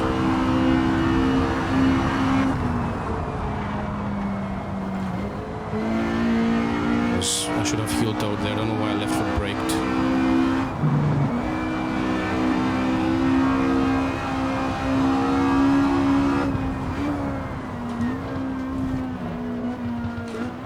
This lad must be like, what is this twat doing now? Is he back? What is that livery in that GT40 behind, by the way?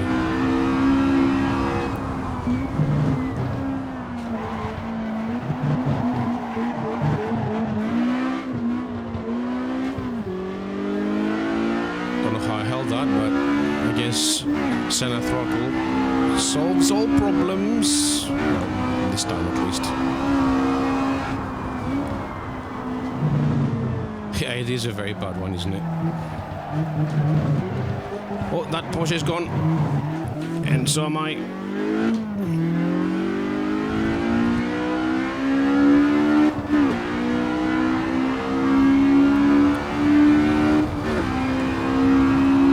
That thing, it's hideous. I mean, the orange is fine, but that green, Jesus Christ. That must be one of those privateer teams that was just running some rando flashy liveries.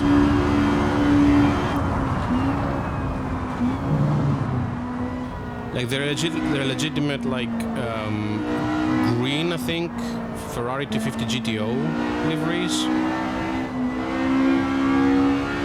It was the only body panels they could find. 56.9, hello. It's not half bad, considering how much I fucked this corner.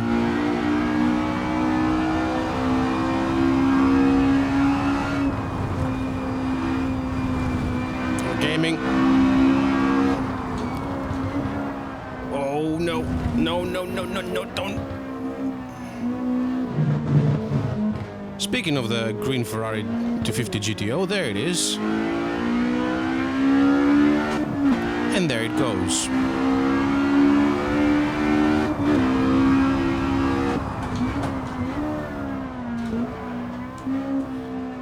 No shift lock this time, that's good. There's a Maserati ahead of the GT40. I think that's another GT40 behind. Well, it could be a 906. They look, from a distance, they look kind of alike. No. Okay, calm it down. You know what? I just realized what this GT40 reminds me. It reminds me of that Supra from the Fast and the Furious. It has that color scheme. The orange with the green. Prepare to be smashed. That's a 330 P4, so all my guesses were inaccurate.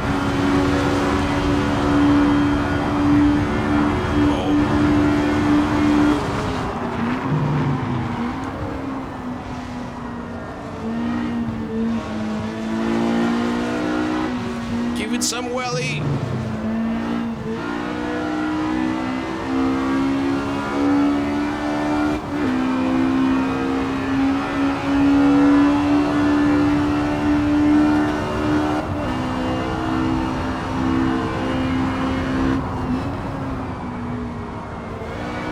Oh, that's deep by them.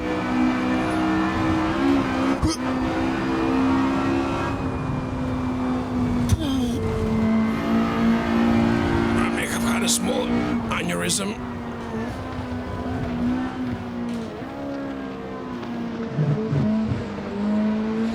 I think that's Jimmy.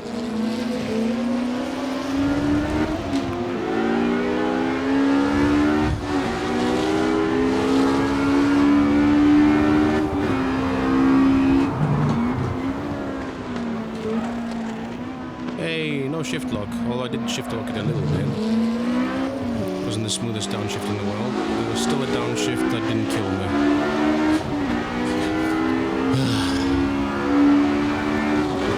2/3 into the race.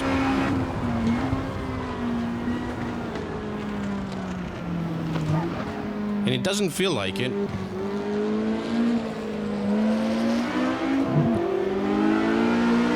Because there's a moment, there's some sort of, oh, guy behind got very sideways out of there. Easy to do. Did the same thing myself, and I have like fuck all horsepower. 220.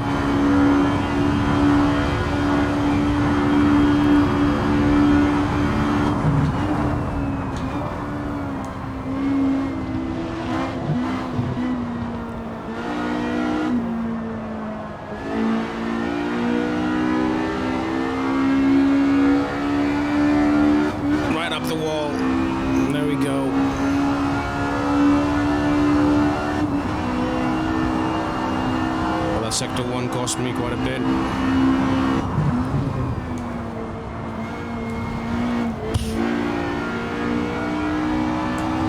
Don't hit that curb again, Steve, come on.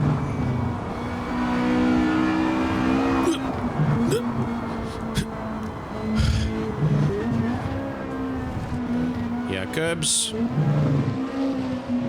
are bad. Okay. Bumper.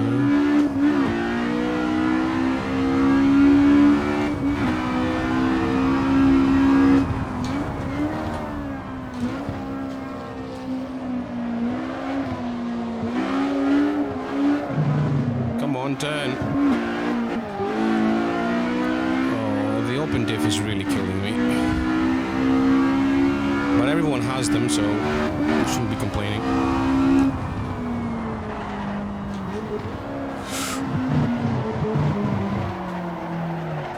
Keep it under control, keep it under... Well, I didn't.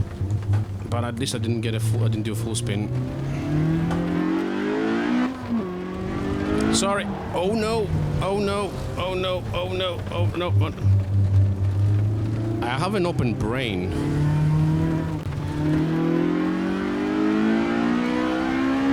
And there goes that Lotus.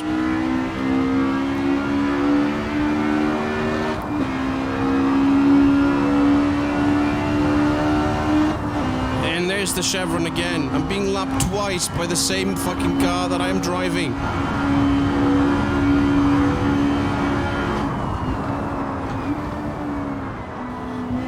Yvonne, please don't do this to me. Don't embarrass me this much. Well, you can't help it, can you? Because you're good and I'm not.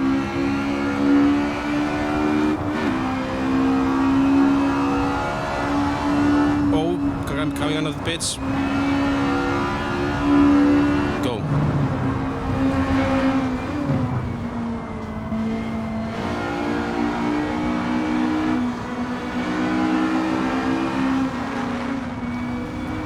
We'll see how she's doing it. Oh, by cutting the track, I suppose. Oh, that Lotus had a moment and a half. Oh, she's going for a wider line than I am. Go for the V. She's going for the U.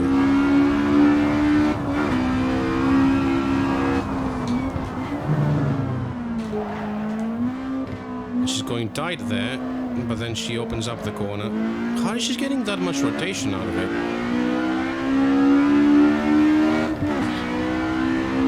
Teach me your secret, senpai.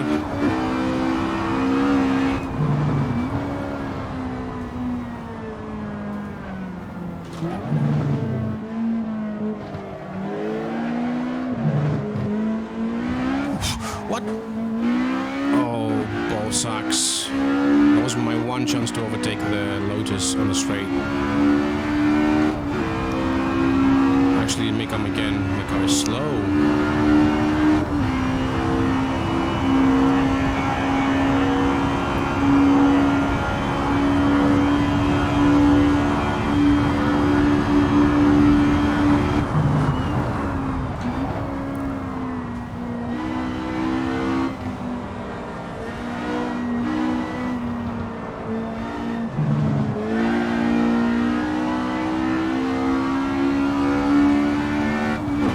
Considering that Cobra pitted, I'm assuming that I got that position.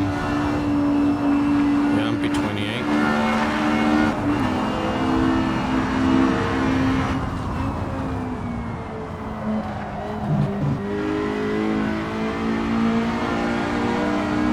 Oh, what are you doing?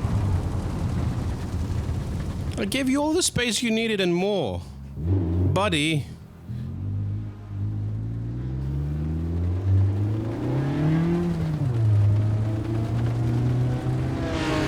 God, I can't even rejoin now. That was not cool by that Lotus. I'm pretty sure I gave him quite a lot of space. None of us is under blue flag, so none of us was required to get out of the way or anything. I know I certainly wasn't.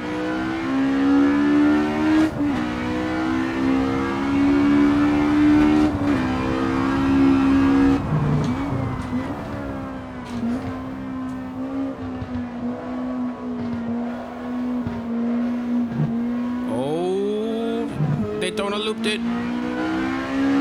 Oh, it's not a Daytona. That's potentially a Ferrari 250? Question mark. One of those two cars anyway. They have a somewhat similar body shape.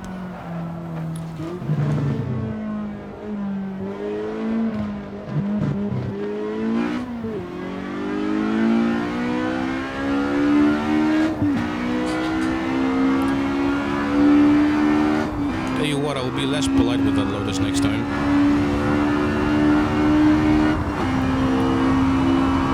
If I give you space and you don't respect that, then maybe I won't give you as much space next time. Of course, I'm not going to be a dick. I'm just going to be a bit more assertive, I suppose, more elbows out.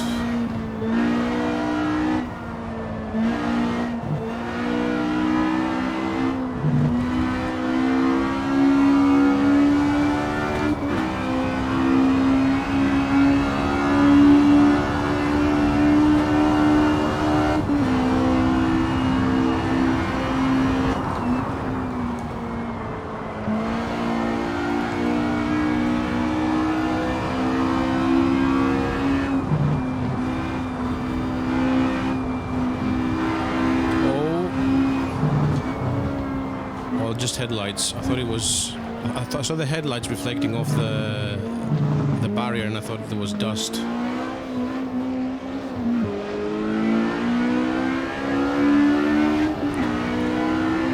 Make your move.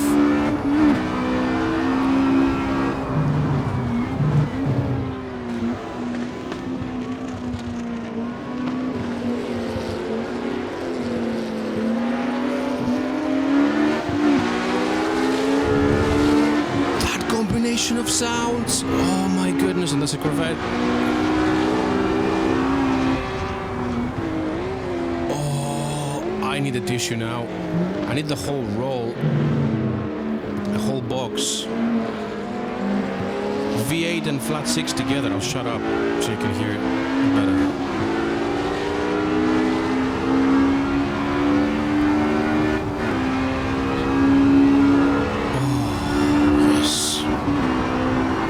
Best blue flag situation I could find myself in, being overtaken by cars that sound like that.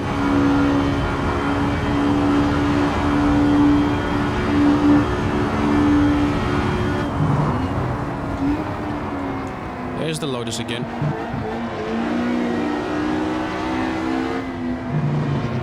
Just normal things with bias ply tires. There's the Cobra. That's probably a lap down, even to me.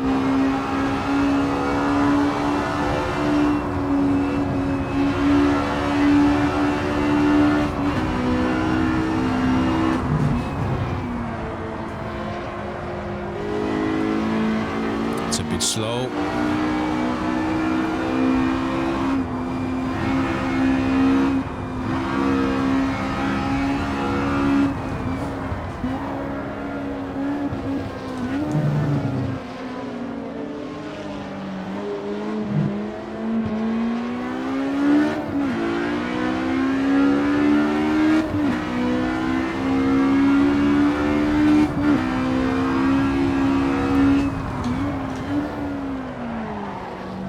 Big log up there.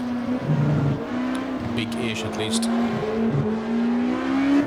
It wasn't a severe lockup, but it was a prolonged one. And I think I flat spotted the right front because I'm starting to feel a bit of chatter over there. Flat spotting a bias ply tire is an achievement in itself. These tires are so hard, they don't really flat spot because they can't wear out that quickly. But I may have managed it. I think it's the right front.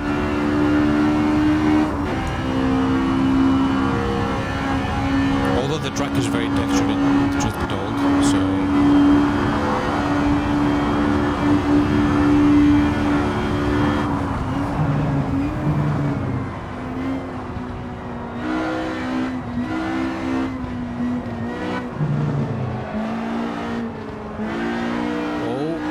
sideways there, but that gave me good turning, I suppose.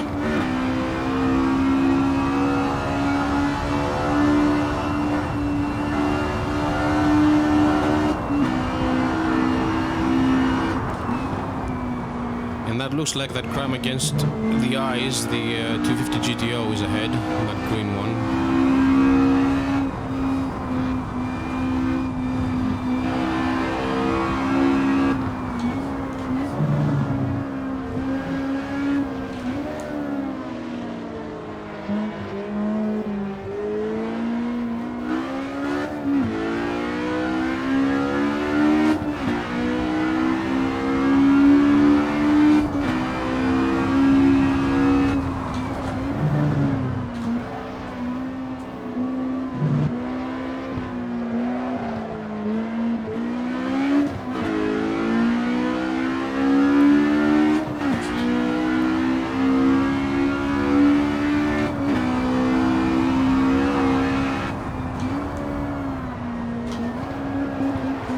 Come on, no. I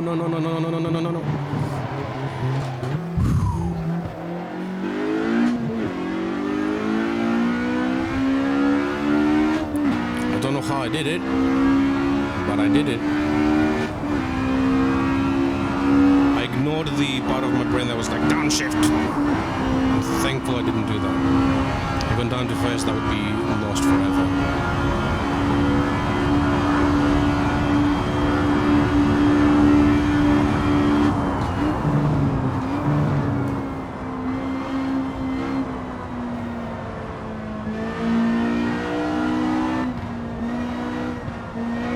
This lane is much better, I think.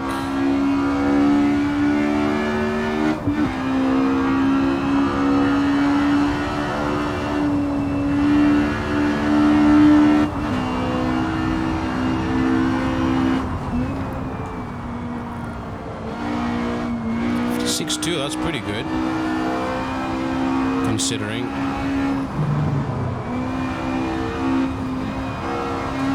Since at this point I might even have worn these tires down a little bit.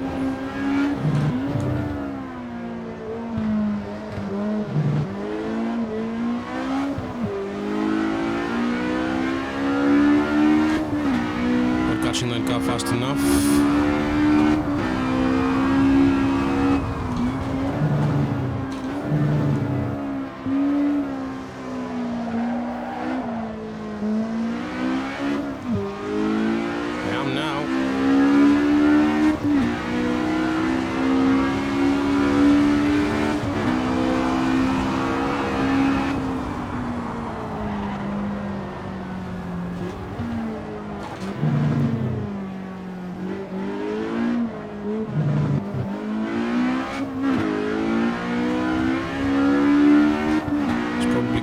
to catch me up now, but the difference in top speed between these two is not that big. It's actually, I think, 3 kilometers an hour.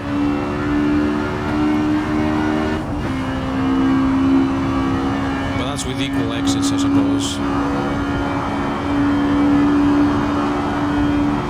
Oh no! What am I doing? I missed the corner.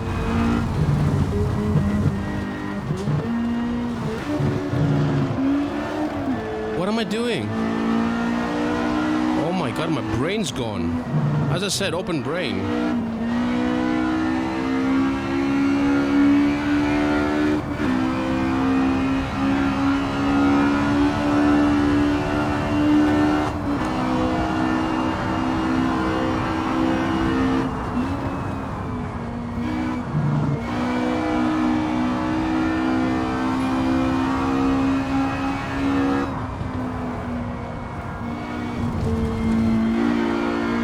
Must overtake that Lotus.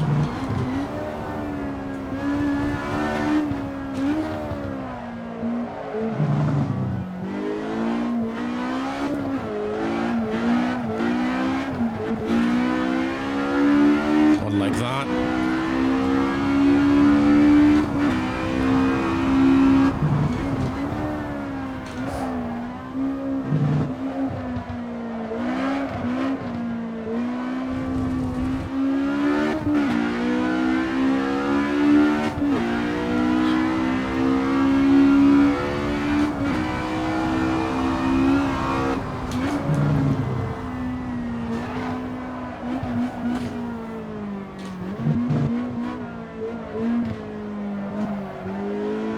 There's an apex somewhere in there, Steve.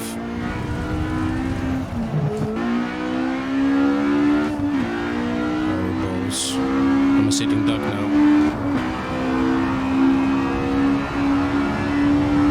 Don't forget the corner this time. To be fair, this is a very apexes are overrated. The problem with this corner is that it's very hard to spot the apex. Very, very hard, this particular one. But yeah, the other one, no, not so much. Plus I have no excuses because at this point I've done 50 laps of this track just in this race, so I should know this track inside and out.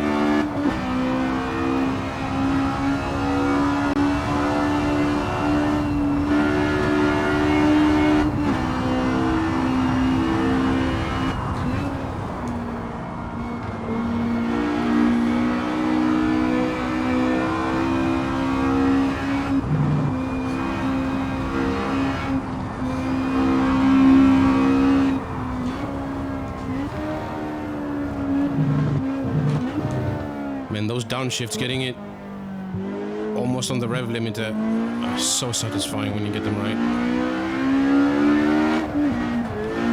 Oh my god, I have to start accounting for tire wear now.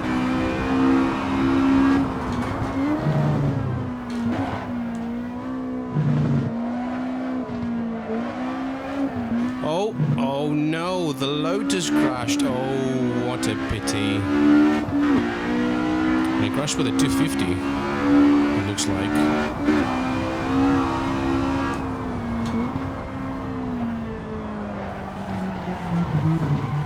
Fuck's sake. That's what you get for being petty, you idiot.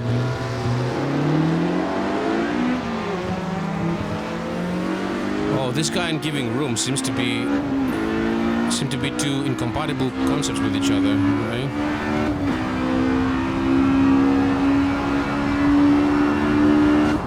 Tried to kick in to my line. Immediately I was rejoining, so I had no right to any space, I suppose. I have to make sure that I rejoin safely myself.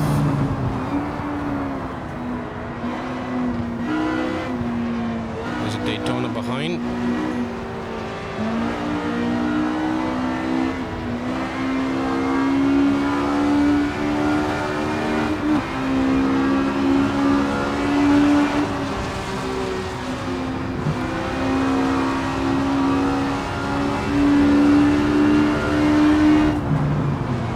That 250 is slow. That 250 is very slow.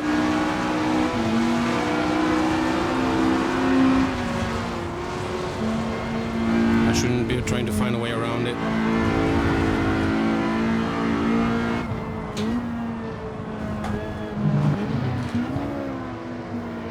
Go, go, go, go, go, go.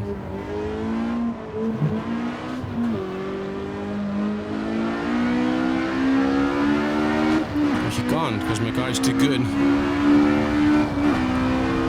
Gave him a lot of space there, but...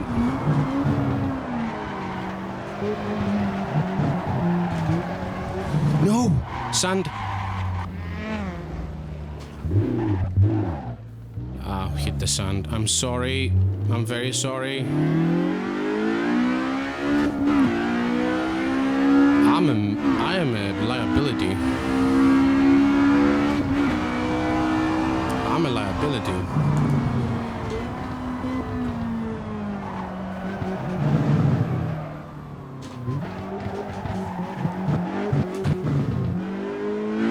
I'm not trying to be. I'm trying to be very polite and courteous, and the next time he shows up in my mirror, he's getting the widest berth ever, because I owe him one. I spun right in front of him and caused him to have a spin himself, trying to avoid me. And that's only fair.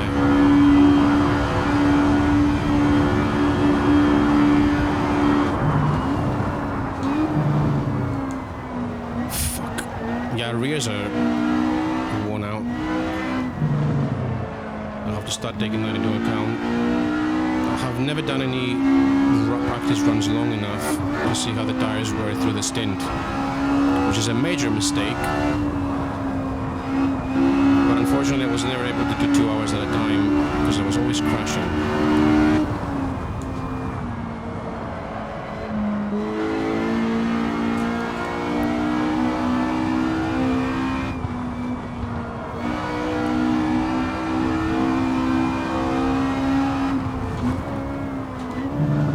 To get that Lotus though. That's the only goal right now, because I should be able to. It's a class below, and it is for position.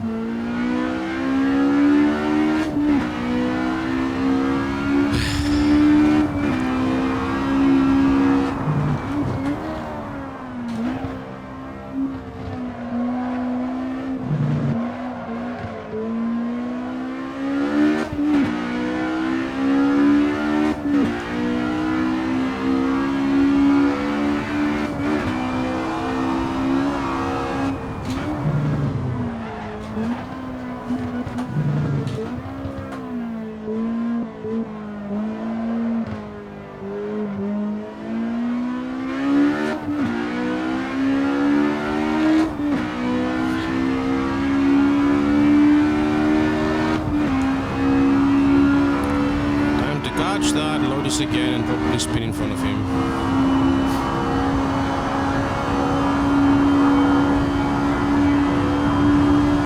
Find the corner, find the corner. Well, I turned in a bit early there.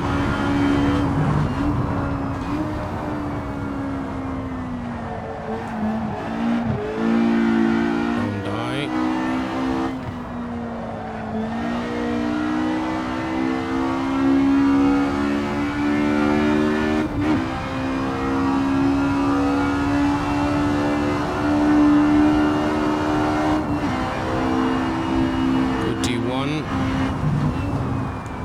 Nice when that happens. Not often, unfortunately.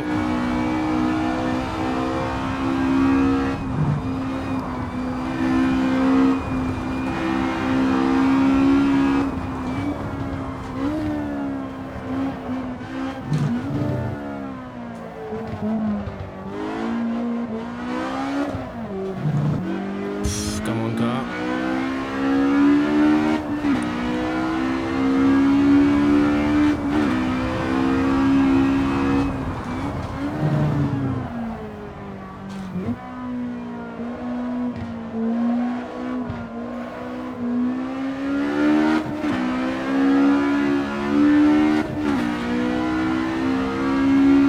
Be able to catch him on the straight.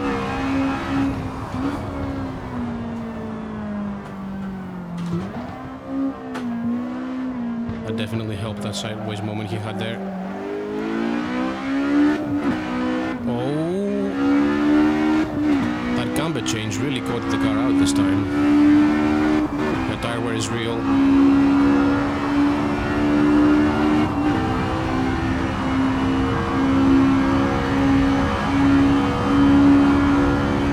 didn't catch him out on the straight.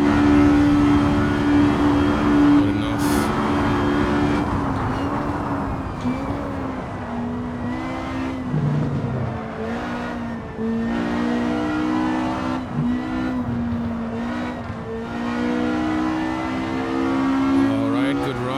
Better than his.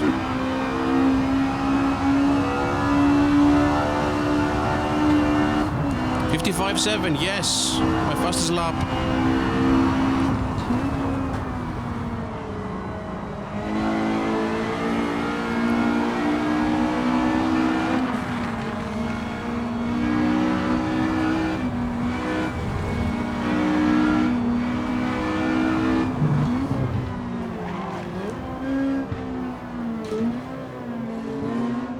It's barking it way too much.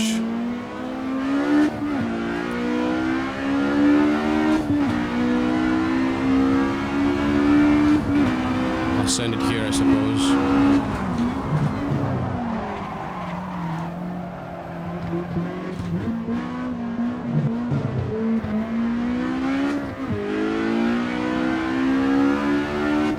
I think he did munch my ass a little bit there.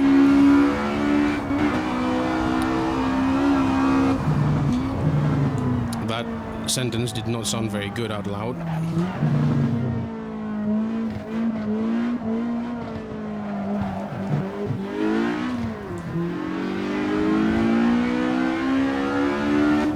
If you're allergic to giving space, maybe I should start doing the same. But I think he may have lost it by himself. Let's secure this position, okay, Steve? Don't do anything stupid now.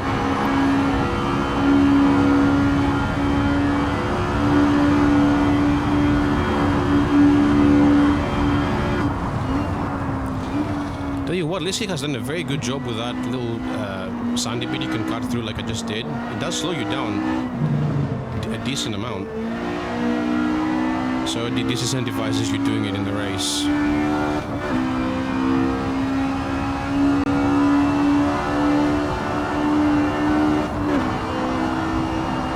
Okay, let's make haste. Make hay and get rid of that Lotus so he doesn't pass me again, because I hated being behind him in this first sector.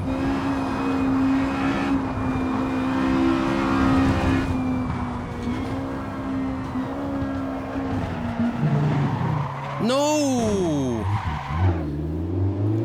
Seamless recovery, but yeah, rear end is not nailed down in any way, shape or form. I think I'll pull my brake bias to the front, just in case that's the problem.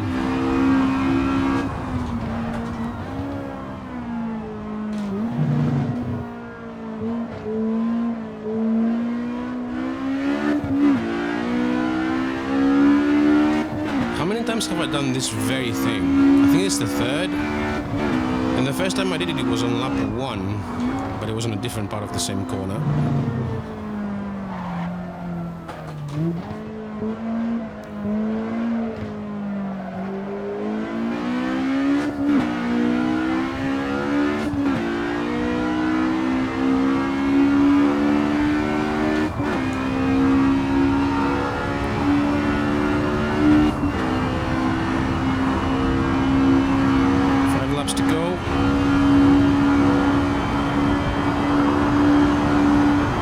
The track.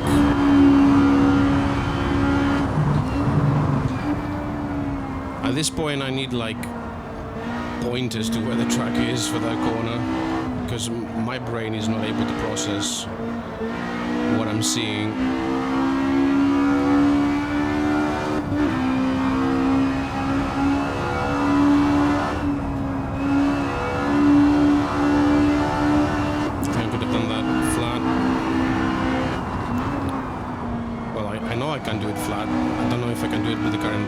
State of the tires, but I think it's mostly the rears that have let go. The fronts feel fine. Don't do it again. Alright. Nice.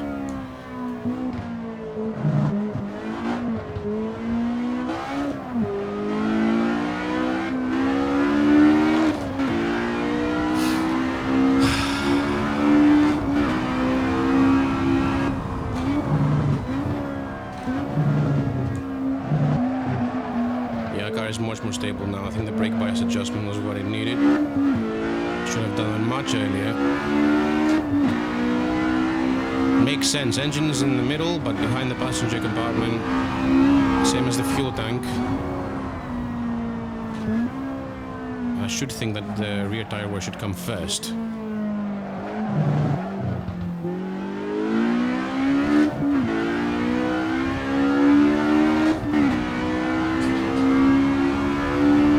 The car balance now feels nice, feels more agile. If it wasn't for the fact that I'm driving on eggshells because I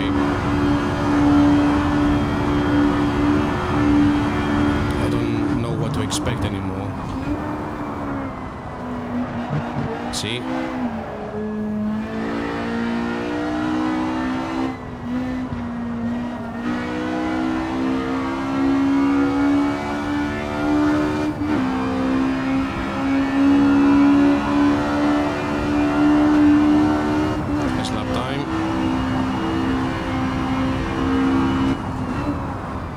Nicer if it was a 56.9, but then again it would be slower. 6 number.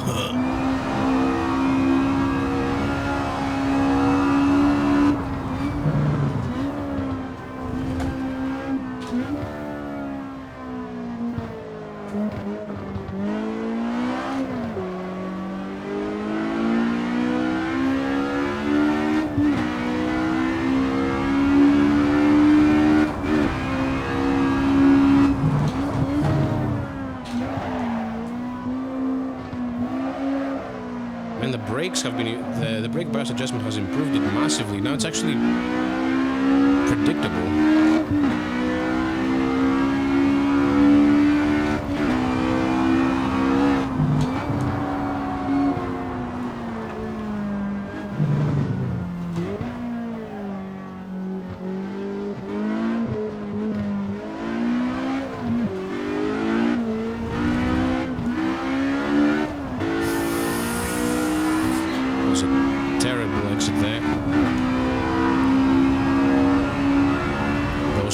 On the right, screaming away, which means that I might be lapped again soon.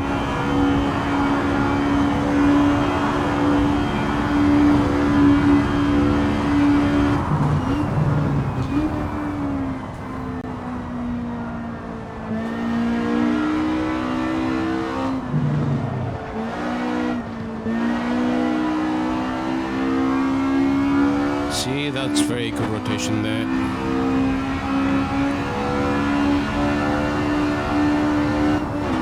That sector so badly, they start off sector 2 and I still managed to get a 56.6.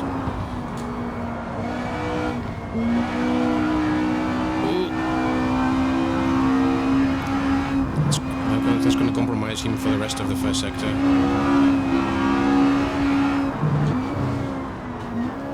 Oh! Hello, Espresso. A raid, you say?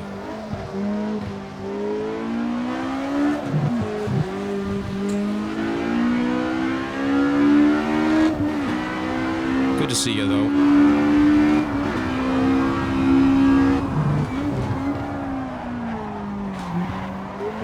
No, no, no!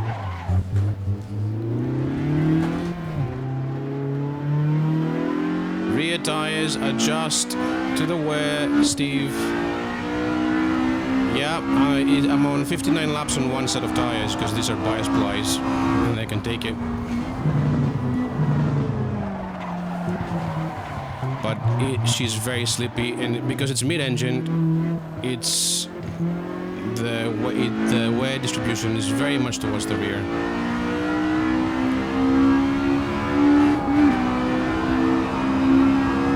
How are you doing, by the way, Espresso? How's the week been? How's the racing been?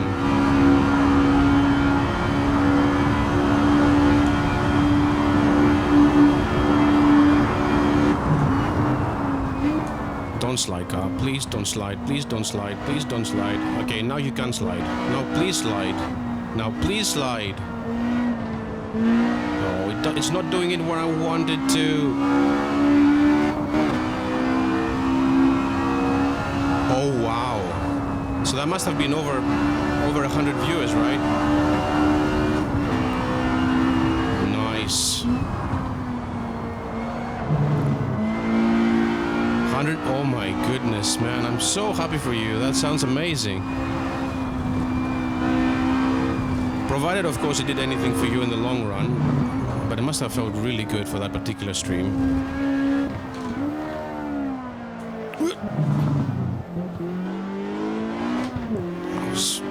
That was a very close call there. Yeah, rears are gone. Maybe 10 followers.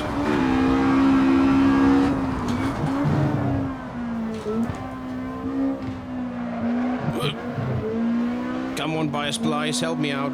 Help me out here.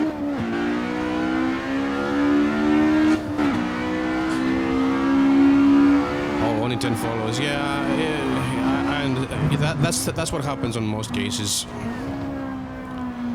You have to get really lucky for a streamer to come in and raid you and get a meaningful change in numbers. But hopefully, here's the thing: followers don't really matter. You know, what matters is the people that choose to hang out and be part of the stream. Nordschleifer. Ooh, nice. What in? Up pickup. Ooh, that sounds spicy. That's a good combo. If you can handle it. Oh, there's a Cobra doing Cobra things. Oh, God's sake, car, turn in.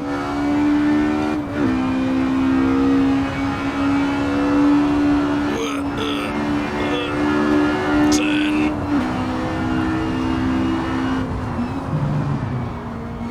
White flag next time around, I think. Should be. I've already been lapped by the leader.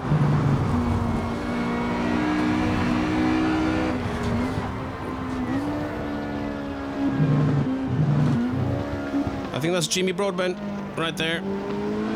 He's in a Mark II GT40, which I think this is. No, it's not. It's a Mark II. No, it's a Mark I. Maybe him. Listen to that sound.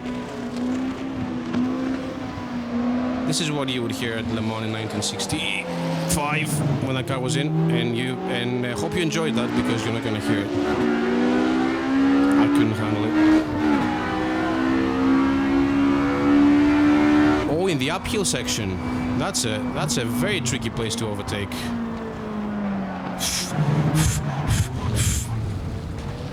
Oh God, I'm sorry.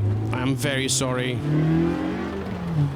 I'm very sorry to everyone for being a mobile chicane.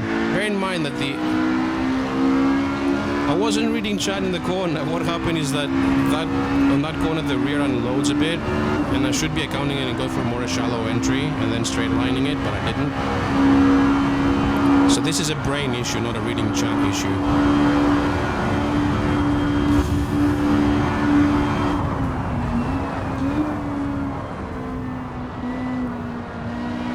I'm way out of my element in this car. To put this into perspective, the other Chevron, the car I'm driving, is currently in the top 10 overall. Yvonne, its driver, has overtaken multiple cars from the top class. So I'm 27th. I didn't remember because I can only see the bit board that you can see as well at the start of every lap.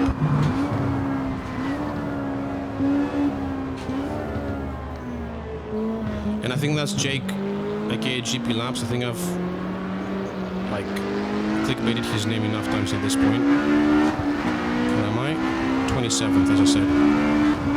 Oh, that could be. Hold on. There's a Daytona ahead, and there's a Daytona ahead on track in the race. It takes that much for this thing to slide at the moment. Holy ball sacks. So yeah, so the other driver, no, that's better. That's how you do it. So the other driver in this car is in the top 10 and has beaten a number of the Class 1 cars. And I have been beaten by Class 3 cars, and I'm in Class 2. Embarrassing. But then again, this is my first endurance race. It's been 2 hours, by the way. Hey!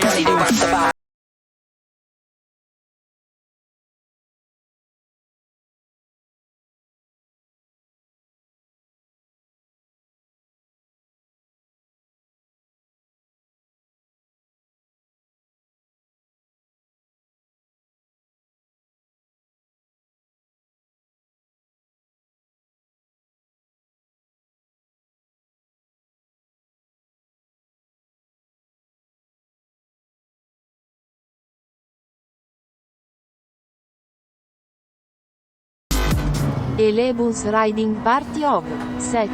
Stormed the Pitlane. Welcome, the peeps. How you doing? How you doing, Elebus? What are you doing today? Yeah, exactly. What were you doing today, Alex? Although, Espresso told me that he might not be around for long, but yeah, take care of your kid. That went well. Yeah, it did. I saw this GIF because the guy in the GIF looks like a friend of mine when he's headbanging. So I wanted to send it to him because he listens to dubstep. But I kept it as a funny raid meme. Alright, P27 overall, God knows what position in class. So it was JG Hill that was being a pain for me. And I was 16 seconds behind a Daytona of the Daytona Tim LaBerg. So at least I was fighting a car in class.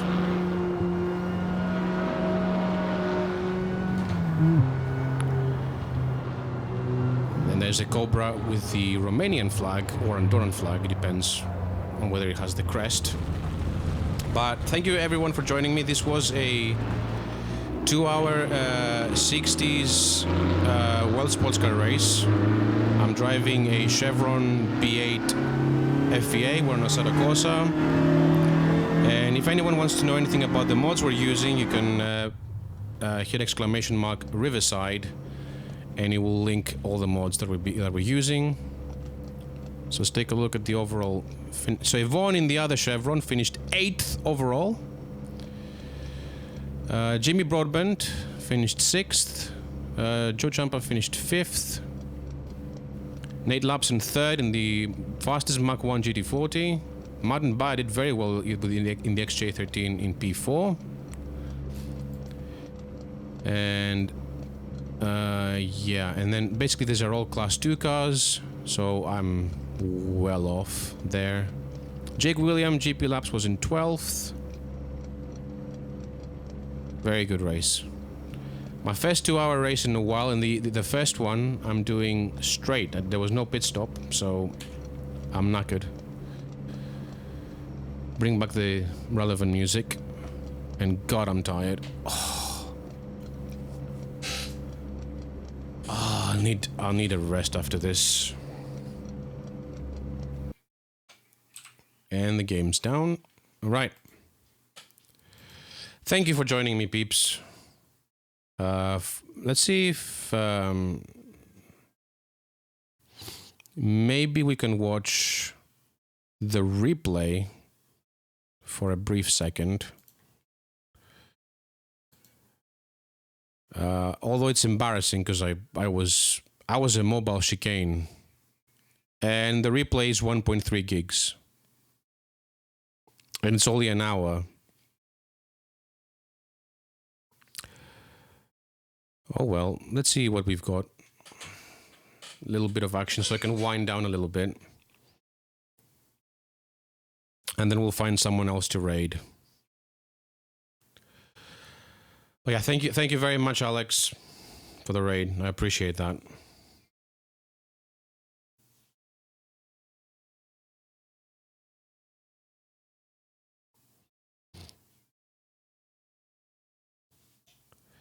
And by the way, for anyone wondering, this 44 slot layout is not publicly available, although it's just a modification on the track.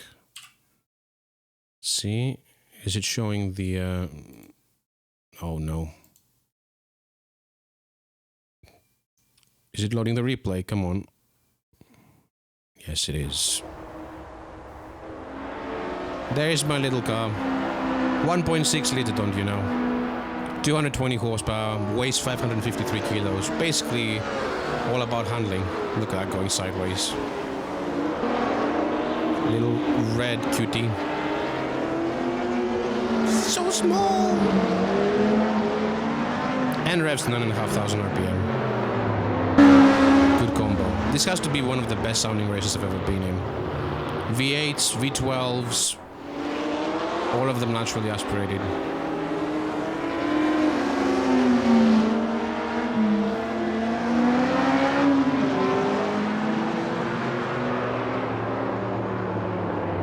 It's Ferrari 250 GTO ahead of me in a V12. Let's actually move this forward a little bit.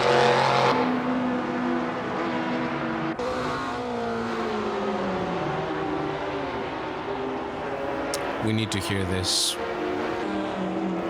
Man, the trackside sounds incredible in this race. Again, so many good sounding cars.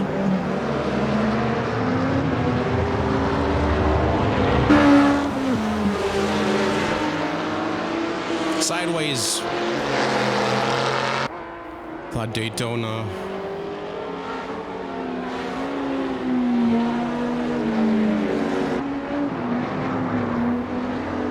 Trying to turn it in like 15 times there.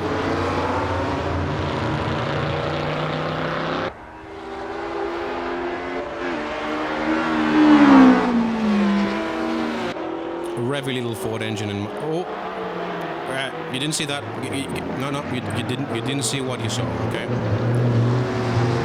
That rejoin was so marginal.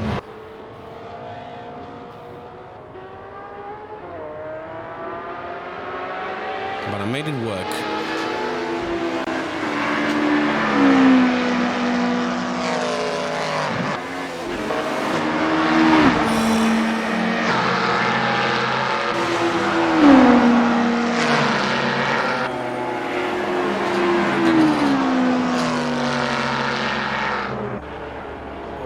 Sounds so good.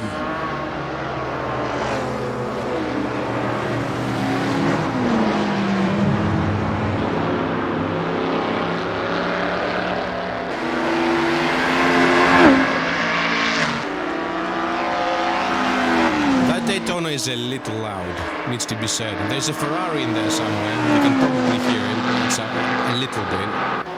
And then the Daytona comes in and it's like...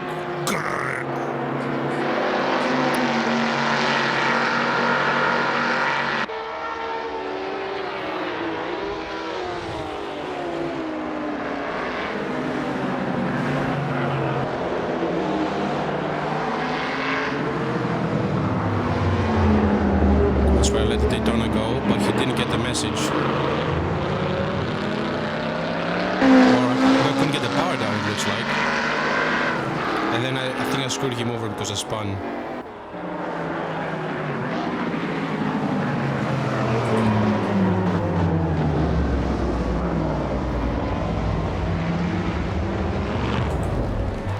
Yeah. I was a mobile chicane in this one. I'm so bad. Okay, it wasn't GP laps, it wasn't that embarrassing, okay? I wasn't embarrassed in front of like hundreds of people.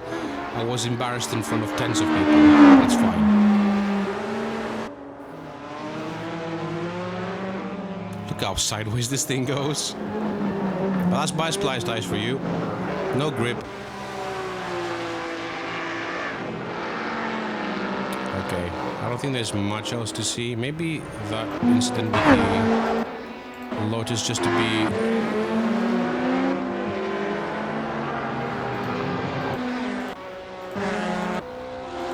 Just to be sure I didn't do anything wrong myself. Because I felt I just wasn't given room.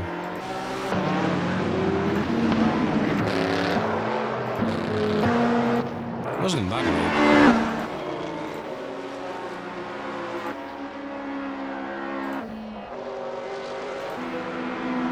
Is it here? No, earlier. That's not a lot of replay saved. Only saved 30 minutes. It says an hour. God, a set of Corsair replays, man. I swear to God, they take up so much space because it's basically like a... Well, we can't see it now. Set of Corsair replays, man. I swear to God. Anyway, thanks for watching. Thank you very much for the raid, Alex. Let's see where we're going to raid. What are we going to go for? Oh, Nate was in the race. He was P3 in the GT40. Let's find out what phase of his stream he's in.